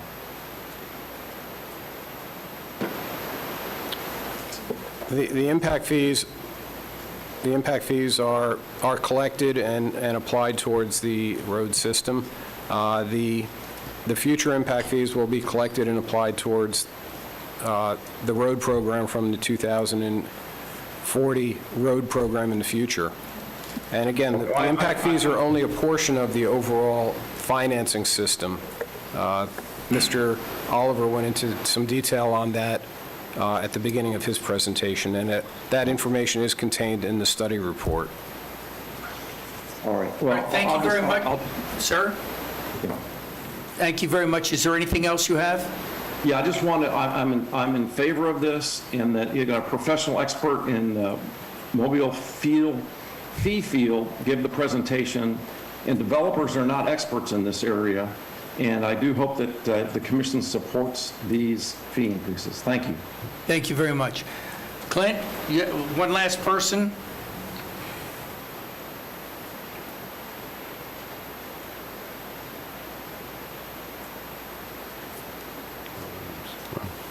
Mr. Wills, go right ahead. Hi, everybody. Just like Ms. Lockhart, I was at least 16 in 1990, which is why I use these classes to read my notes. At least 16. I'm William Wills, 495 Still Forest Terrace. I represent Tall Trees HOA, but I'm not going to need 6 minutes. I'll just run through, because a lot of good points have been made about why, and I'm in support of the impact fees as well. So, questions about what percent of the actual impact of the new mobility rates, what are they going to cover? The same for the other fees. Those percentages are already stuck in the 90s, as we discussed, so they're not covering the impact fees. And, when a new developer comes in, it's kind of silly that they would develop and create a new community and all that, and the taxpayers would take on the burden of any introduction of new impact to the environment or schools or roads and all that. That doesn't really make sense. If you can imagine you're living in your home, peaceful and quiet, there's some new development, and suddenly somebody tells you, well, you've got to help pay for that development over there because there's impacts to additional students in schools or roads or the environment. And the last point, before I make a summary point, so it's really not the last point, if you build a large apartment complex and it requires a very special fire truck, $2 million and a special ladder truck to reach the top of the apartment complex, something you would not have needed had that apartment complex not been built, why wouldn't that be passed on to the developer? Why, as a resident, would I have my taxes increased to pay for something like that when it wouldn't otherwise be necessary? And I was going to wrap up by saying, we show up at these meetings and we've discussed and contested a number of developments. And typically, if you think about it, if you remember back, a lot of the points we bring up are related to impact to the environment and impact to the regional area, whether it's schools or roads and all that. And by increasing the mobility fee, you kind of disarm that part of it, right? Because you've already covered, hey, yeah, there's a new developer, maybe perhaps the lots are too dense, or perhaps there's impact to trees and cutting down trees. We can discuss that. But in terms of the actual financial impact to the taxpayers and to the county, we've already covered that. We've raised mobility fee recently, and so you can basically take that position and say it kind of diffuses part of the argument against particular development. Not all of it, but at least the financial impact and to the environment and all that. So I am in support of raising the fees, and I thank you very much for your time. Thank you very much, Mr. Wills. Before we, that's all I see here, so I'm going to close the public hearing. And before I turn it over to the commission for discussion, just a couple of things that I have heard that I want to reiterate. Number one, I don't believe we have institutionalized the fact that we will look at our impact fees every 4 years from now on, so we will not have the concern that people have indicated prior to that.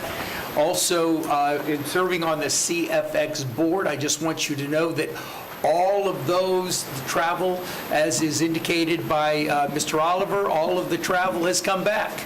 And they're getting the fees that they received a couple of years ago, so that's all coming back. Also, before the meeting, I think Mr. Long is concerned with, and the realtors were concerned about the affordable housing. All the affordable housing agreements that we made last time is built into this impact fee, so I just wanted to wave in support. Thank you very much. And I wanted him to know that too. And I see you there, Mr. Wharton. Do you have anything else to add? I'm afraid I had just a few more things to fill out the record. Okay. Just a few more. Just wanted to touch on the Planning and Zoning Commission. They heard this item at their June 2nd meeting, found the overall mobility program to be consistent with the county's comprehensive plan, and the Planning and Zoning Commission did not approve the mobility rates themselves. The Planning and Zoning Commission also believed the issues raised by the City of Oviedo in their May 13th letter to Chairman Constantine and the issues raised in the letter provided by Jonathan Hools with Lowndes should be addressed by the county prior to staff approval of the ordinance. Mr. Ward, you just like the commission, you're even jumping ahead of me because that was the next thing I was going to say. But we also need a motion to that effect. And I just want the commission to know that the Planning and Zoning Commission, sitting as the local planning agency, made a finding that the mobility fee ordinance is consistent with the Seminole County Comprehensive Plan. I do need a motion to accept the local planning agency's finding of consistency of the mobility fee ordinance with the comprehensive plan. So moved. Is there a second? Second. Motion is seconded. Is there any discussion? All in favor, say aye. Aye. Opposed, passes unanimously. Now, Mr. Wharton, anything else? I will just say I provided another memo for you that has the staff recommendation with all the sites for the different changes to the ordinance itself, to make it a little bit easier to read off. And that should do it, sir. Thank you very much, Mr. Warden. I was just making a little, levity here as we go forward. But thank you very much. I appreciate very much all your hard work and all the hard work of Rebecca, the staff, the county manager, Mr. Oliver. You're paid, so we don't care. But everyone else, thank you very much. Okay, Commissioner Zimbauer, Commissioner Hurd, afterwards. I have a couple of questions. I think this is from Mr. Oliver. You may have to bring your slides back up.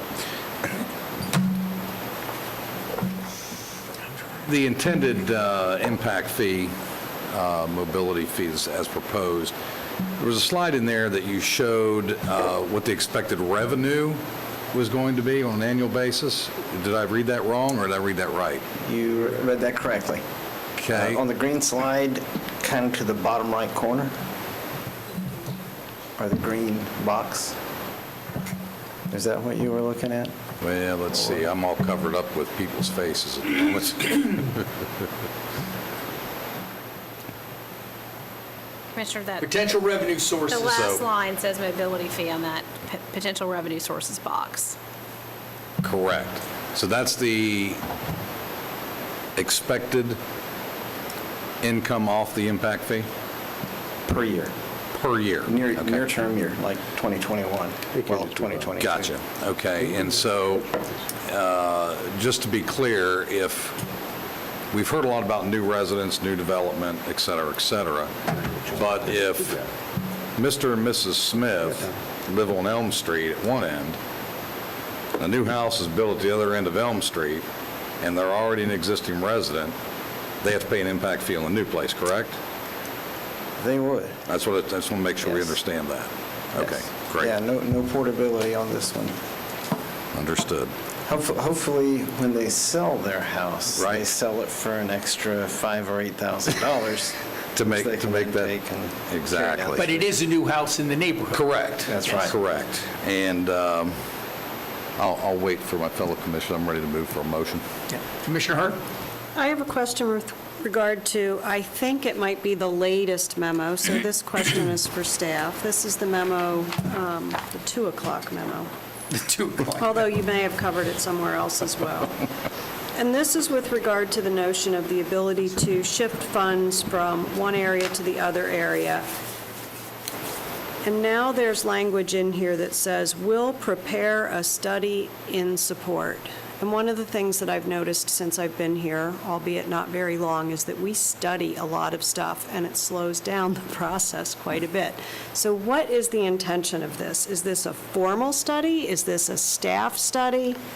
And what do we think the practical application impact of that is? So it is a staff study, and that was a revision that was done in an attempt to resolve one of the issues that were raised by an objector. So Understood. I just wanted it on the record. It doesn't say staff study. It says the county engineer or a designee will prepare a study. It really is a formal justification for the use of funds in another district. And I will say, just for the record, the ordinance already contemplated and permitted that. That's not something new, so I don't want anybody to think that we added the ability to shift funds. That was already there. It's something that's allowed. Right. This just requires some sort of formal justification for that now. That's it. Okay. Do we have a motion? Because there is a staff recommendation of a motion. Commissioner Zimbauer. Mr. Chairman and fellow commissioners, I move to recommend the Board of County Commissioners adopt the ordinance amending the Land Development Code by amending Chapter 120, Road Impact Fee of Seminole County Land Development Code to revise and refine the regulations to replace road impact fees with mobility fees and to include the alternative language proposed for sections 120.3I, 120.13A3, and 120.14C, and the correction to section 120.13A4B, and require a progress report from staff annually. Is there a second? Second.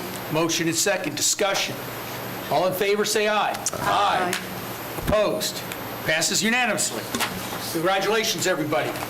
Okay, number 23, fire and rescue impact fee ordinance. I believe that this is also Ms. Hammack?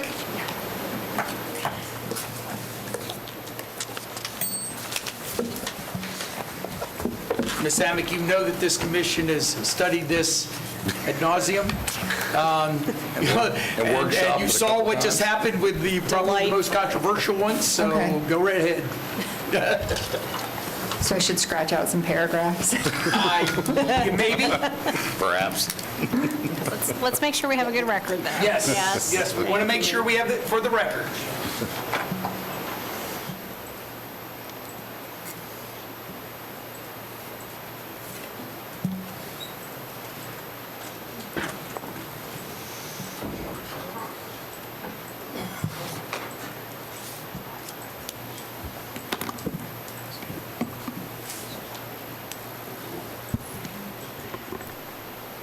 Okay, while she's doing this, I just want you all to know again, the same thing is in place. We're happy to hear everything that you want to say, but this is, if you want to wave in support, you can.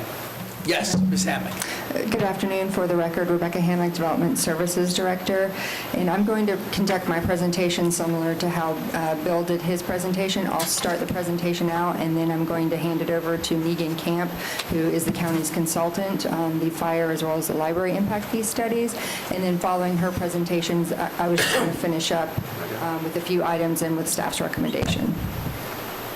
So item number 23, Fire and Rescue Impact Fee Ordinance, is a request for consideration of a proposed ordinance amending Chapter 110 of the Seminole County Land Development Code to revise and update the fire and rescue impact fee provisions and rates.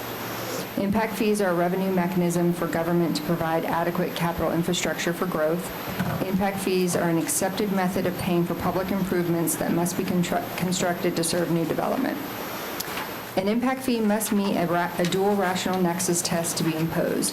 A local government must demonstrate the impact fee is proportional and reasonably connected to or has a rational nexus with the need for additional capital facilities and the increased impact generated by the new development or commercial construction. New residential development or commercial construction. Therefore, in March 2020, the county entered into a contract with GovRate, Inc. in partnership with Tyndall Oliver and Associates to perform an impact fee study for the fire impact fees. The study demonstrated a rational nexus and that impact fee increases are needed to fund necessary capital improvement projects. Included in the agenda packet for this item is the Fire and Rescue Impact Fee Update Study, which is the basis for the proposed impact fee rates. At this time, I'll hand it over to Megan Camp, and she's going to review the results of this study as well as the methodology to determine the proposed rates.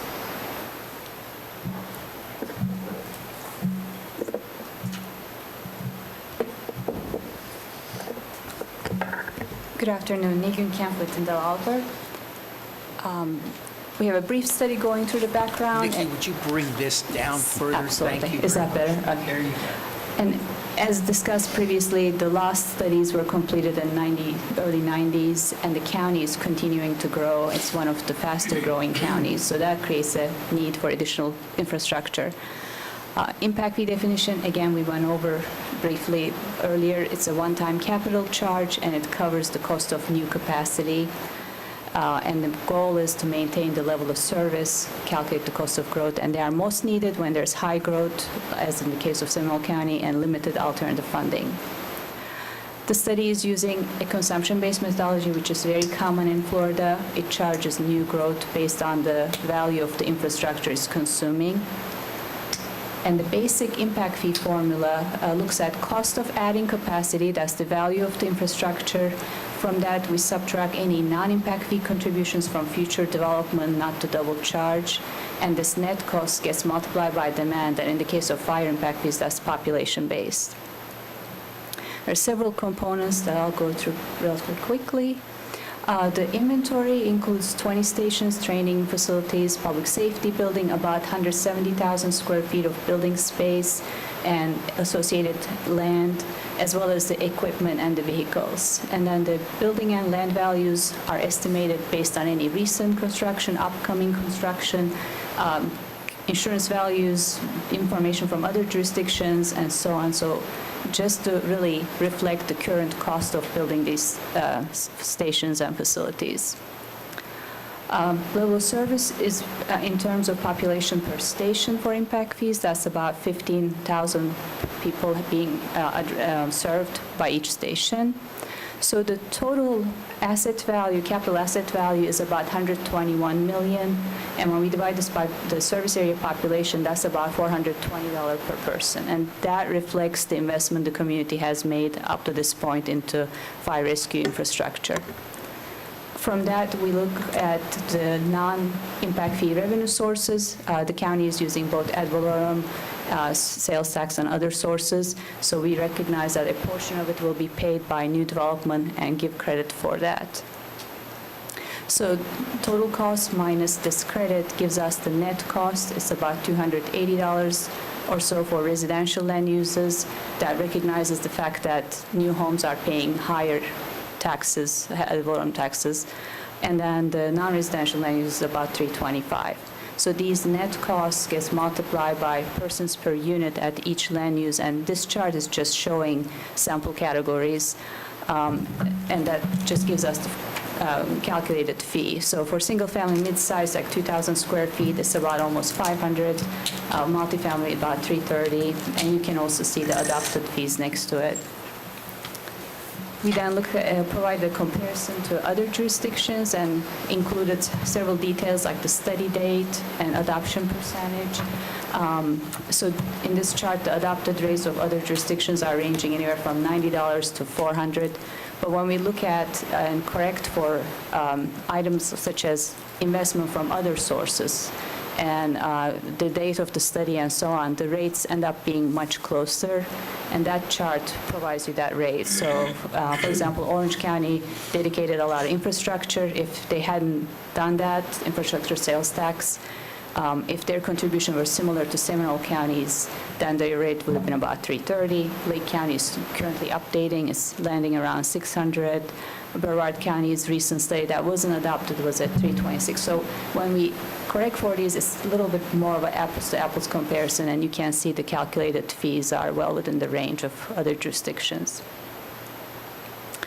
And then this provides additional compared to cities, nearby cities, what they are charging. Again, for single-family 2,000 square foot home, these fees are ranging anywhere from almost $400 to $700. I think with that, I'll turn it back over to Rebecca.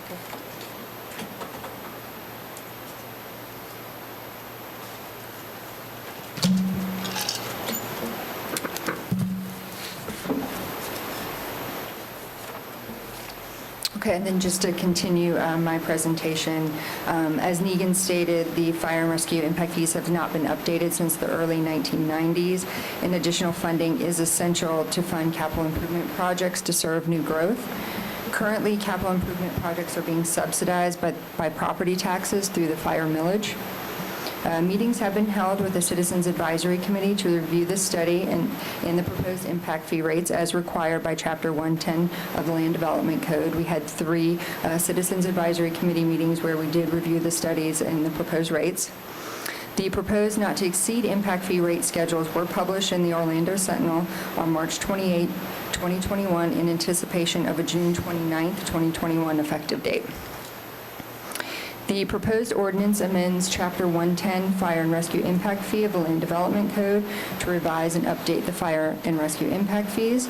The proposed ordinance also offers a separate rate for workforce housing and a complete waiver of fire and rescue impact fees for affordable housing as defined in the ordinance. Pursuant to House Bill 337, now signed into law, 2 publicly noticed workshops with the BCC were held on May 18, 2021, and on June 8, 2021, addressing the extraordinary circumstances for all three impact fee programs, including the Fire and Rescue Impact Fee Program. After the second workshop, the BCC accepted the findings of extraordinary circumstances. An associated resolution is also being proposed for consideration by the Board of County Commissioners later on the agenda, establishing a vesting process in the Seminole County Administrative Code. Vesting will be considered for properties with a contract in existence of June 22, 2021. for the sale or development of property that considers impact fees and demonstrates that the new impact fee would result in an immediate diminishment in value of the subject contract. At their regularly scheduled meeting of June 2nd, 2021, the Planning and Zoning Commission voted unanimously to recommend that the Board of County Commissioners adopt the proposed ordinance amending Chapter 110 of the Land Development Code to update the fire and rescue impact fee provisions and rate. With that, staff recommends the Board of County Commissioners adopt the proposed ordinance amending Chapter 110 of the Seminole County Land Development Code to revise and update the fire and rescue impact fee provisions and impact fee rates. And I'd be happy to answer any questions, and Chief Droz is also available for any questions. Thank you very much, Thank Ms. you. Hammack. Any questions of Ms. Hammack? All right, we're going to open the public hearing. Clint, get ready. Do you have anybody there? I'm going reverse of what I did the last time. So Clint, do you No, have sir. anybody? No, sir. Okay, so I'm also doing it reverse from what I did before. Mr. Celery, you're going to wave, aren't you, in support? Okay, Ms. Haller. She said she's waving in support. Ms. Harmon, waving in support. Ms. Shaddix, yay. Ms. Rodriguez, I think, just left. Waves in support. Mr. Bear, waves in support. Ms. Esposito, waves in support. Mr. Humphreys, waves in support. Anyone else? Seeing none. It's closed. The public hearing is closed. Back to the commission. Anybody have anything? I have a question, if I may, Mr. Chairman. Yes, sir. It's the staff. I have no issues with the impact fee, but my concern is dispatch. I brought this up in the work session a couple times. These impact fees do not address dispatch. I understand why, but I would just want to go for the record why it doesn't address it. Most people may not be aware of that. Most people wouldn't have thought of that. Don't know. It's all about the details. I'm just saying. For the record, Otto Drozd, Fire Chief, Seminole County Fire Department. Based on your question, over the last several commission meetings, I had a conference call with the consultants of record to really look at the communications portion, which you brought to light. And when we were looking at the impact fees, it was really restricted to those things that were funded through the fire fund and through those other funds that were being used at the time. Now, that's not to say that the communications portion isn't an eligible portion. Now, what we would have to do going forward from that conversation is really apportion it to everybody that's using it. So generally, the communications or the 911 infrastructure really is under a general government impact fee. But if we wanted to put it into the fire impact fee, into the libraries, or whichever impact fees, we would have to apportion it, a portion to the sheriffs, a portion to fire for all of the users, and then we would be able to take the capital investment that we've put into that infrastructure and use it in the revision of the impact fees going forward. So, Mr. Chief, let me ask the question this way. If we don't want to proportion it, how would we move forward? I think if we wanted to do it as one fee by itself, that could be done, but because the infrastructure, well, when you look at it over the many years, the infrastructure is about $30 million worth, the fee would be relatively small. If you were to add it to the other impact fees, then it would be counted as part of the capital investment in the other fees, but it can be done either way.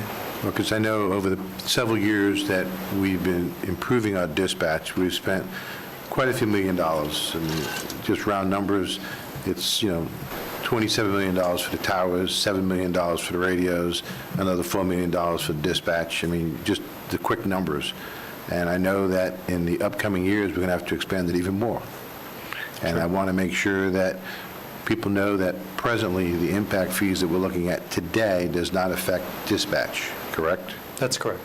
And I want to make sure that if there is a nexus, that we make sure that we're addressing dispatch so that we don't have to fall into this again as we move forward. And I'm looking for someone to give me an answer. What's the most appropriate way to do that and the timing for that? Because from what I'm understanding, we have to wait another 4 years, correct? Unless we were to do a study for that particular segment of infrastructure, then we could do it before then. Correct. Okay? So the public needs to know that dispatch is not included in this impact fees. That's correct. Okay. Thank you very much. Is there further questions, comments? I do have, again, as this county attorney has indicated, we already heard about the local planning agency as the Planning and Zoning Board. So I do need a motion again to accept the local planning agency's finding of consistency of the fire and rescue fee with the comprehensive plan. Is there a motion? So moved. Second. Motion and seconded, discussion. All in favor, say aye. Aye. Okay, we are now on the ordinance itself. Commissioner Herr. Chairman, I move that the Board of County Commissioners adopt the proposed ordinance amending Chapter 110 of the Seminole County Land Development Code to revise and update the fire and rescue impact fee provisions and to revise and update the fire and rescue impact fee rates. Is there a second? Second. Motion is seconded, discussion. Does the motioner and the seconder, would you be opposed to including some language that says that we get a progress report annually? So we don't wait till that fourth year for, so we know where we're I accept the friendly at. amendment. It's a friendly amendment. With a progress report annually. It was the same motion that you put in the last one? Correct. So with that as a friendly amendment, is there any objection to that friendly amendment? Seeing none, all in favor of the motion as amended, say aye. Aye. Opposed? Passes unanimously. We're now going on to number 25. Number 25 is going to be the library fee. 24. 24? 24. Am I- Library, you are correct, 24 on the library fee. Before I do that, Ms. Melch, I have some things here that I want you to take, give the people before they leave, and others. I just think, use this as an opportunity. This is something your husband is very interested in, and I will. So, as he retires this week, yes, I just wanted to say that. That is the survey that Commissioner.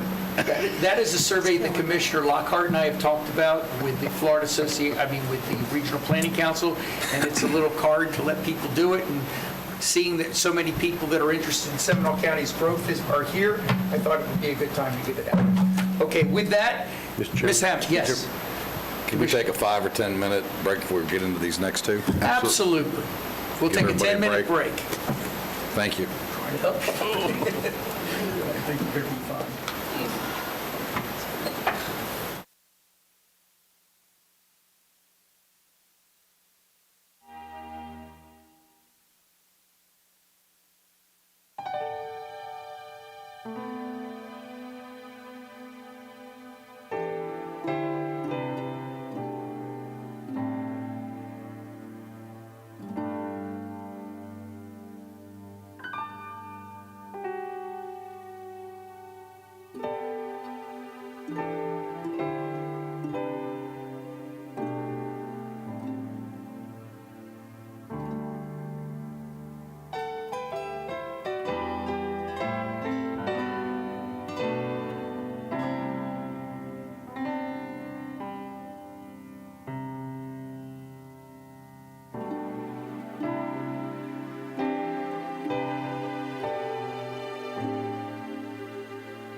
In on the library impact fee. Okay, good afternoon again. Rebecca Hammack, Development Services Director. Item 24, Library Impact Fee Ordinance, is a request for consideration of a proposed ordinance amending Chapter 115 of the Seminole County Land Development Code to revise and update the library impact fee provisions and rates. Like the fire impact fee, the library impact fee is governed by Florida statutes and does require a study to show a rational nexus and a proportional need to update the impact fees. So again, we entered into a contract with Tyndall Oliver to do that impact fee study, and they prepared a study for the library impact fees. And Negan Camp is here to present the results of the study as well as the methodology for the proposed rates.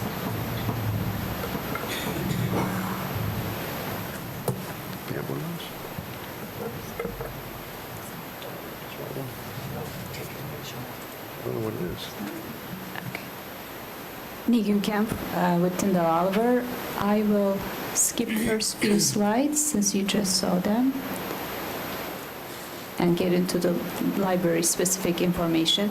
So our inventory for libraries include about 100,000 square feet of building space almost, and the acreage, as well as materials and equipment. Level of service is measured in terms of square footage per residence or materials per residence. And the total library asset value is about $74 million. That divided by population equates to a little over $150 per person. And again, that represents the investment the community has made into library infrastructure, and it's our starting point to charge new development.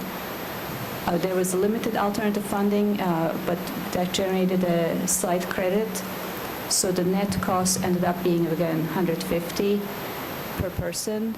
And that multiplied by persons per unit for different residential categories gave us the calculated fee. And libraries are charged only to residential land uses. So you can see mid-sized family, single-family home is about $400, multifamily is about $270. And this chart provides a comparison to other jurisdictions. Some of the surrounding counties, like Osceola County, Orange County, don't have library impact fees because they have library MSTUs, other funding. And again, some of these counties haven't updated their studies very long time. Some have invested other revenue sources which generated a large credit. So when we correct for that, we come up with this fee schedule for single family. So the calculated fee is pretty much within the mid-range of those other jurisdictions. You do not need that slide. I think with that, that's all I have on this, and turn it back over to Rebecca or answer any questions. Thank you very much, Ms. Hammack. Yes. So to continue, just like the fire impact fees, the library impact fees have not been updated since the early 1990s. Additional funding is needed to purchase new materials on an annual basis to support growth. Currently, this is being subsidized by ad valorem taxes. Meetings were held with the Citizens Advisory Committee and the Municipal Technical Advisory Committee to review the library impact fee study and the proposed impact fee rates as required by Chapter 115 of the Land Development Code. The proposed not-to-exceed impact fee rate schedules were published in the Orlando Sentinel on March 28, 2021, in anticipation of a June 29, 2021 effective date. The proposed ordinance amends Chapter 115 Library Impact Fees of the Land Development Code to revise and update the provisions within the code as well as the impact fee rates. The library impact fee is only charged to new residential development and is assessed countywide. The proposed ordinance, similar to the fire ordinance, also offers a separate rate for workforce housing and a complete waiver of the impact fees for affordable housing as defined in the ordinance. Pursuant to House Bill 337, signed into law, we did have the two publicly noticed workshops to addressing the extraordinary circumstances, and the board did accept the findings of extraordinary circumstances following the June 8th, 2021 work session. Again, there's the associated ordinance regarding vesting, and then At their regularly scheduled meeting of June 2nd, 2021, the Planning and Zoning Commission voted unanimously to recommend that the Board of County Commissioners adopt the proposed ordinance amending Chapter 115 of the Land Development Code to update the library impact fee provisions and rates. And with that, staff recommends approval of the proposed ordinance amending Chapter 115 of the Seminole County Land Development Code to revise and update the library impact fee provisions and update the library impact fee rates. I'm available for questions, and Rick Durr, the Director of Leisure Services, is also available for questions. And of course, we have the consultant here as well. Thank you very much. Is there any questions? Seeing none, we'll go to public comment. And once again, we are happy to hear anything that the citizens have to say, and I will just go down the list. Ms. Cindy Haller is not here. Ms. Katrina Shaddix waves in support. Mr. Sellery has left. Ms. Rodriguez has left. Mr. Baer has left. Mr. Humphreys has left. Ms. Harmon has left. And Ms. Esposito, you're last. And you're waving in support. Okay, we're going to, anybody, Clint, on the in cyberspace? No, sir. I'm sorry? No, sir. Thank you. We had a little bit of noise here. All right, we're going to close public hearing. Commissioners? Chairman, I make a motion that we accept the recommendation of Planning and Zoning to find the impact fee for the library impact fee ordinance, amending Chapter 115, consistent with the Land Development Code. Second. Motion and seconded. Any discussion? All in favor, say aye. Aye. Opposed? Passes unanimously. Now we're on the ordinance. Anybody wish to do a motion? Commissioner Zimbauer? I make a motion to recommend the Board of County Commissioners adopt the proposed ordinance amending Chapter 115 of the Seminole County Land Development Code to revise and update the library impact fee provisions and revise and update the library impact fee rates, and that staff will provide us an annual update of the progress of the fee collection. Second. Motion and second. Discussion. All in favor, say aye. Aye. Opposed? Passes unanimously. Now 25, water and wastewater capacity fee resolution. Ms. Hammack. Good afternoon again. For the record, Rebecca Hammack, Development Services Director. I'll be conducting this presentation similar to the last two. I will start the presentation out, and then I'm going to hand it over to Brian Mance from GovRate Inc., who performed the study related to the water and wastewater fees.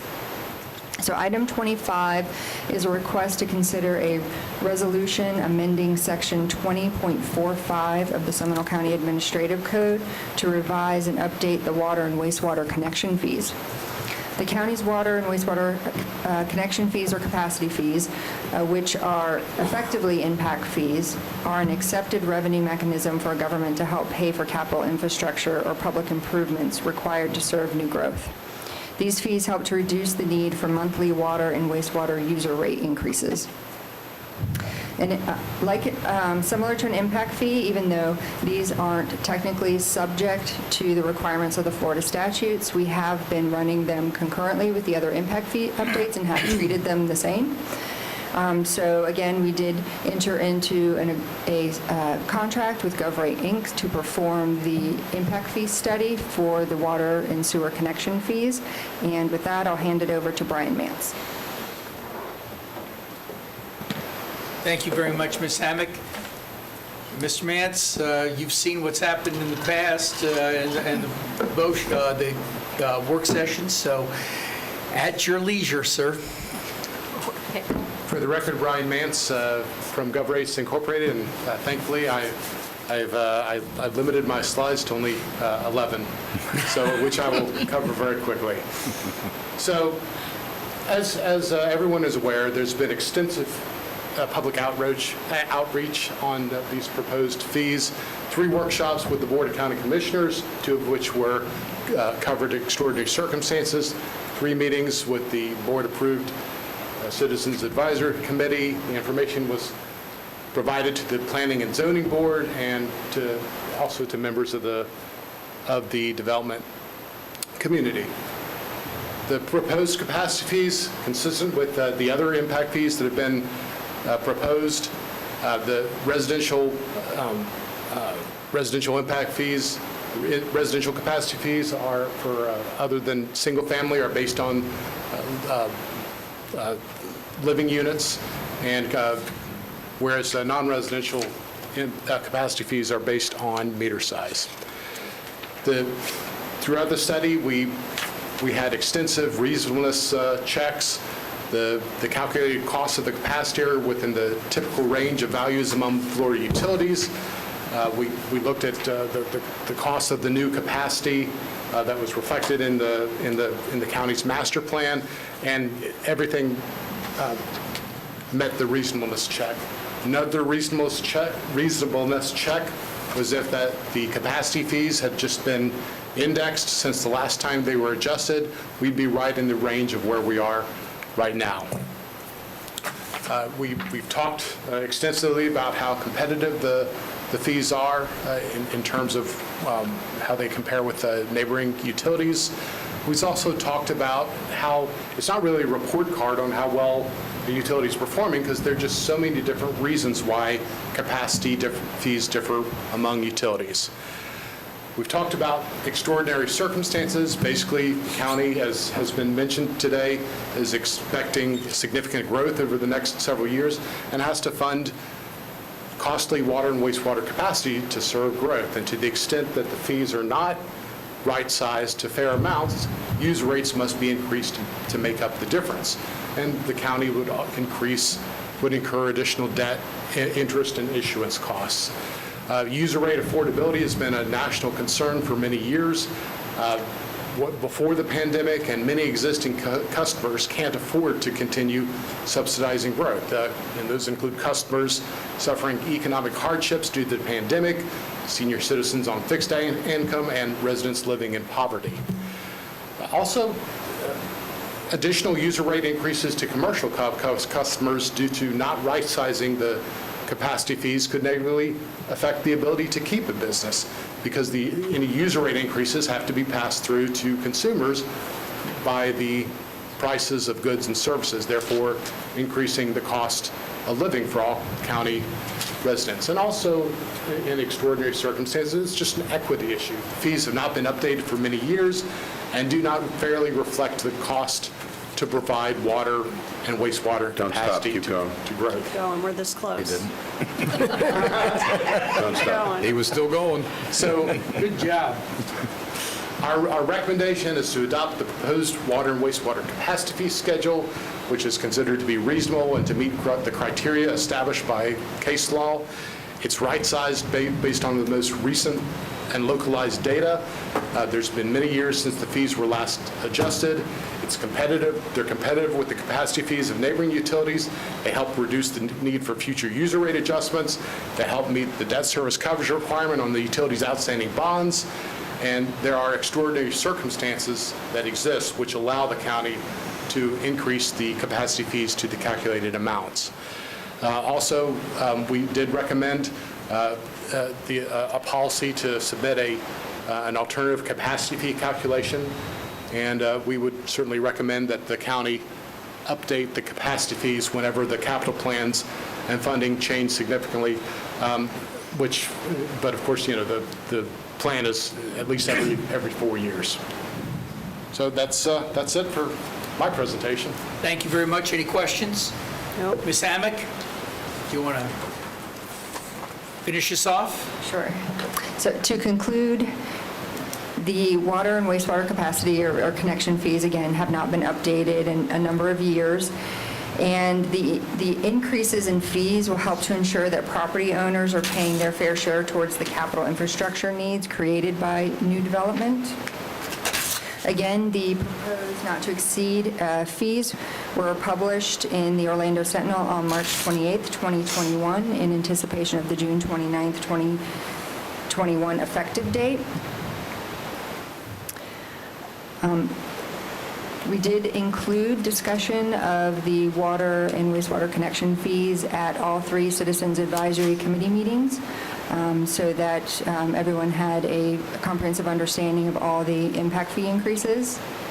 And with that, staff recommends that the Board of County Commissioners adopt the proposed resolution amending Section 20.45 of the Seminole County Administrative Code to revise and update the water and wastewater connection fees. Thank you very much, Ms. Hammack. Any questions? I see Terry, just like Mr. Dunn, have been sitting here. He first for the, Richard for the library, and now Terry for the water, wastewater. But you guys are fortunate, no questions. Ms. Hammack's done all the hard work, all the heavy lifting. Okay, with that, seeing no questions of the staff, I'm looking around, I still have 3 remaining individuals that are here, so I'm going to again give them the chance to speak on this. Mr. Humphreys, waving in support. Ms. Shaddix, waving in support. Ms. Esposito waves in support. Okay, is there anybody out there, Clint? No, sir. Thank you very much. With that, back to the commission. Mr. Chairman, I have a question for staff. Question for staff. And it would more be addressed by Terry McHugh. Mr. McHugh, these rates are not going to be used across the entire county, only for the users that are using our water and wastewater, correct? First, for the record, Terry McHugh, Director of Environmental Services, and yes, that is correct. Okay, so it does These not- connection fees apply just to our utility customers, which are in unincorporated Seminole County. So that does not include the 7 cities that have their own water and wastewater system? It does not. They all have their own fees established independently. Or any other private entity that has their own utility? Also correct. Okay, thank you. Any other questions? All right, it's up to the commission. Is there a motion? Chairman, I move that we adopt the proposed resolution amending Section 20.45 of the Seminole County Administrative Code to revise and update the water and wastewater connection fees with the notion that staff would update us annually as to our progress. Second. Is there a second? Second by Commissioner Zimbauer. Any discussion of the motion? Seeing none, all in favor say aye. Aye. Opposed? Passes unanimously. Thank you very much, and thank you, staff and members of the audience and all those citizens committees that participated in this. We greatly appreciate the hard work and effort that you've done. We're now going to move on to number 26. This item is a resolution amending the Seminole County Administrative Code to revise Section 4.40 on the Mobility Fee Citizens Advisory Committee. Is there any discussion? Mr. Wharton, do you have anything as a preamble? Nothing that I haven't already said on the mobility fee item. How about that? Thank you very much. Is there any questions of Mr. Wharton? Yeah, could you adjust the thermostat over there a little cooler? It's getting hot in here now. I don't know what happened to it, but I'm fixing to shed up I a think layer. because the electricity went off and it popped. I don't think the generator runs the AC. Okay. With that, is there anybody, I don't have anybody for this particular thing from the audience. Well, some of them, wait a minute, some of them did say 26. It's not public Nope. hearing. It's not public hearing. It's a public hearing anyway, but as the attorney will tell you, the public has a chance to speak on anything if they want to. But I see no one here that wishes to, Ms. Mel. Oh, no. This is on the mobility fee resolution. All right, seeing none, any further discussion? Okay, it's back to the commission. Motion? Mr. Chairman, I make a motion to authorize you to execute a resolution amending the Seminole County Administrative Code to revive Section 4.4 Road Impact Fee Citizens Advisory Committee. Second. Motion is seconded. Discussion. All in favor, say aye. Aye. Opposed? Passes. Number 27, resolution on impact fees vested rights process. Our attorney, Mr. Chippa. Thank you very much. Again, this is, the vested rights provisions are applicable to the mobility fee ordinance, the library fee ordinance, and the fire and rescue ordinance for the impact fees. There is a schedule. It's on page $994. With the adoption today on June 22nd, the new rates will go into effect on June 29th. Under case law, we have the ability to raise the impact fees as we see fit when we see fit, in accordance with state statute as well. There is no right of an individual to contest that. They have to pay the impact fees in effect at the time of their building permit. However, there's also case law out there that says that we cannot impair an existing contract with new legislation. So in recognition of that, the vested rights provide that if there is a contract in place as of today, that person has the right to file for a vested rights determination, so we will not impair that existing contract. And the schedule is that they would have to apply within 90 days, or actually by September 13th, and we would have to issue the permit by September 27th. And then they also have a right to appeal if it is denied. The resolution says that it is coordinated at the staff level through the Development Services Director with review by the County Attorney's Office to issue the vesting certificate with a right to appeal to the board if they are denied. And with that, if there are any other questions. Any questions of the attorney? Seeing none, thank you very much. Is there anyone in the public that wishes to comment? Seeing none, back to the commission. Does anybody, Commissioner Zimbow? Mr. Chairman, I move to approve and authorize the chairman to execute a resolution amending the Seminole County Administrative Code to create a Section 30 Economic and Community Development Services and create a Section 20 fee resolutions. Second. Motion and seconded, discussion. Seeing none, all in favor say aye. Aye. Opposed? Passes unanimously. We are now on item 28, a resolution to amend resolution number 2018R45 regarding the payment of certain impact fees. Ms. Hammack. Yes. Good afternoon again. For the record, Rebecca Hammack, Development Services Director. This is a proposed ordinance or resolution amending resolution number 2018R-45 regarding time of payment for certain impact fees. So the proposed resolution requires that fire impact fees be paid at pre-power, and that all other applicable impact fees for county development as well as development within the city of Longwood be paid at pre-power. The other applicable impact fees for development within the cities are paid prior to building permit issuance. So the proposed resolution establishes the timing of the payment of the impact fees per impact fee type within the county and the municipalities. And with that, staff recommends that the board authorize the chairman to execute a resolution amending resolution number 2018-R45 regarding timing of payment for certain impact fees. Questions or discussion? Seeing none, thank you, Ms. Hammack. Is there anyone here who wishes to speak on this resolution? Seeing none, back to the commission. Motion or discussion or question? Mr. Chairman, I make a motion to approve and authorize you to execute a resolution amending resolution number 2018-R-45 regarding time of payment for certain impact fees. Second. Motion seconded. Is there discussion? Seeing none, all in favor say aye. Aye. Opposed? Passes unanimously. We are now on county manager report. Okay, I will try to be as speedy as you just were. I have two items for you. The first is an update on the school interlocal agreement. Last week, I sent you the most recent revised language, proposed revised language for the agreement. That language, as I noted, was developed in collaboration with Dr. Griffin. It revises 2 or 3 sections of the proposed agreement, and it mostly deals with circumstances under which the agreement can be changed, and in different sections of the agreement can be changed. And I don't intend to get into the substance of it today unless you would like to. I will share with you that Dr. Griffin and I shared that language with all of the city managers last week. I think we had all of them on the call. And there were no objections voiced to the proposed language. We'd sent it to them a little in advance of the meeting.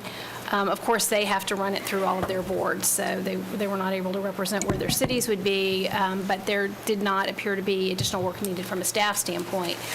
So what I'm looking for today, and as I said, I'm happy to get into the substance if you would like, but what I'd really like today is some direction from you as to where do you want to go from here? Do you want us to go ahead and get it scheduled to come back before the board? The school board has made the revisions to the agreement, so we've got a document that's ready to go whenever this board is prepared to consider it again. I will tell you that I think the cities are waiting on us. Move it forward. I think it's, yes, that's what I was going to Okay, say. I great. think it's time to move forward. It did have the compromise on certain situations in there. Yes, sir. Did it not? Thank you very much. So I think that it's time to move forward. All right, we'll put it on your next regular meeting agenda. Mr. Chairman, I We'll just want to let thank everybody the county manager and the school superintendent for their hard work. know. Thank you.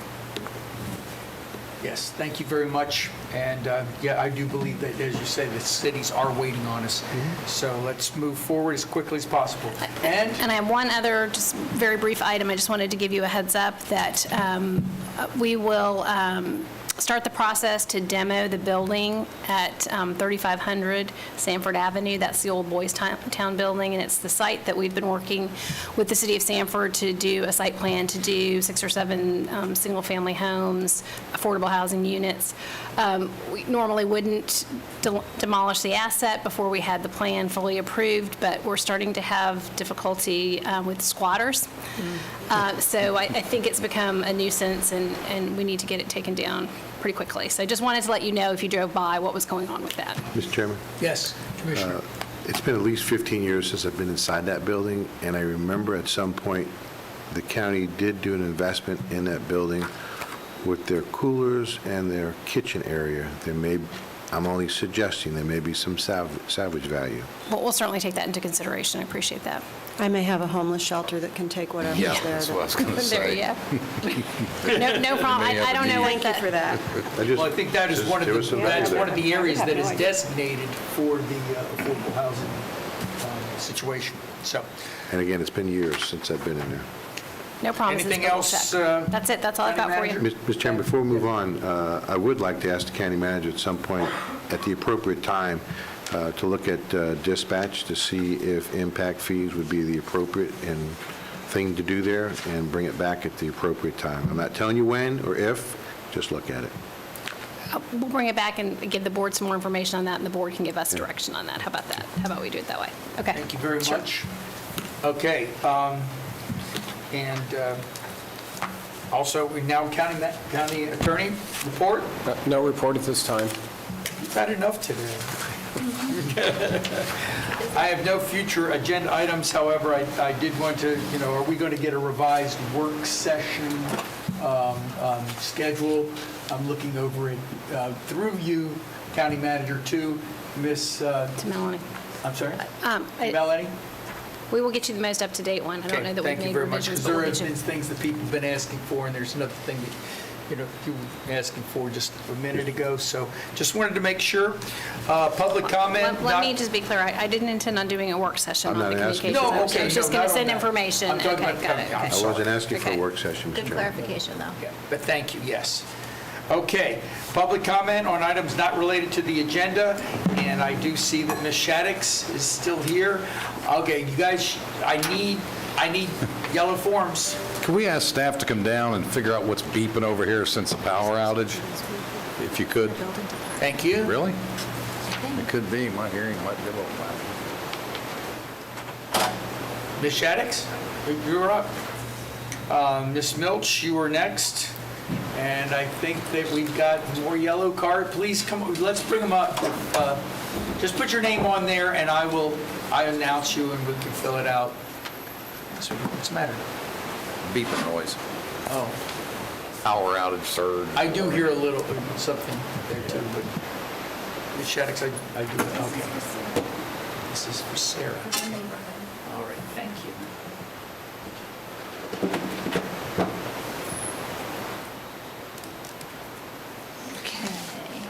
Katrina Shaddix, 1133 Covington Street, Oviedo, Florida, 32765, Executive Director of Bear Warriors United. I'm entitled to 6 minutes, and I think I will use the entire 6 minutes. Sorry, just to give y'all a forewarning on that. Is that okay with everybody? All right, go Okay. ahead. First of all, I want to thank y'all. I haven't been to one of these meetings, I think, since December, and I wanted to thank y'all for doing the proclamation for Earth Day. I don't know if you can, is that working? I don't know if that's working or not. And the last line says, in Seminole County, and encourage all, okay.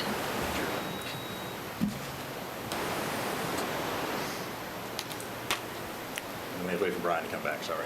Okay. Oh, here comes Rebecca. Don't take my time away. Anyway, Seminole County encourages all citizens to learn about ways they can improve the environment. So my 6 minutes will be referring back to the Earth Day proclamation that y'all did, and I'm going to frame it and put it up on my wall, by the way. There you go. Oh, it is, okay. Thank you. Oh, okay. Update, constitute. Dear There you go, Lee. This is on my desktop, saved on the computer, by the way. So as y'all know, the state did not give us any funding for bear-proof trash cans. The Seminole County lobbyist, Ron Book, was unable to get money, and thanks to Senator Brodeur and Scott Plakin, the legislator did approve $200,000 to Bear Warriors United, and that was going to be to make and distribute 5,000 bags. But the governor lovingly line item vetoed that. So we have no money to help people secure their trash. Several years ago, Chairman, you recommended that the county work with Bear Warriors, and I hope that you and the rest of the commission and county manager revisit that and create a partnership to help people affordably and easily secure their trash. Also, the next issue was about the Black Bear Wilderness area and cutting down the trees for the parking lot. I don't know how far that is, but that I read the article and it's a super bad idea. And we know now in this part of our history what causes and exacerbates global warming.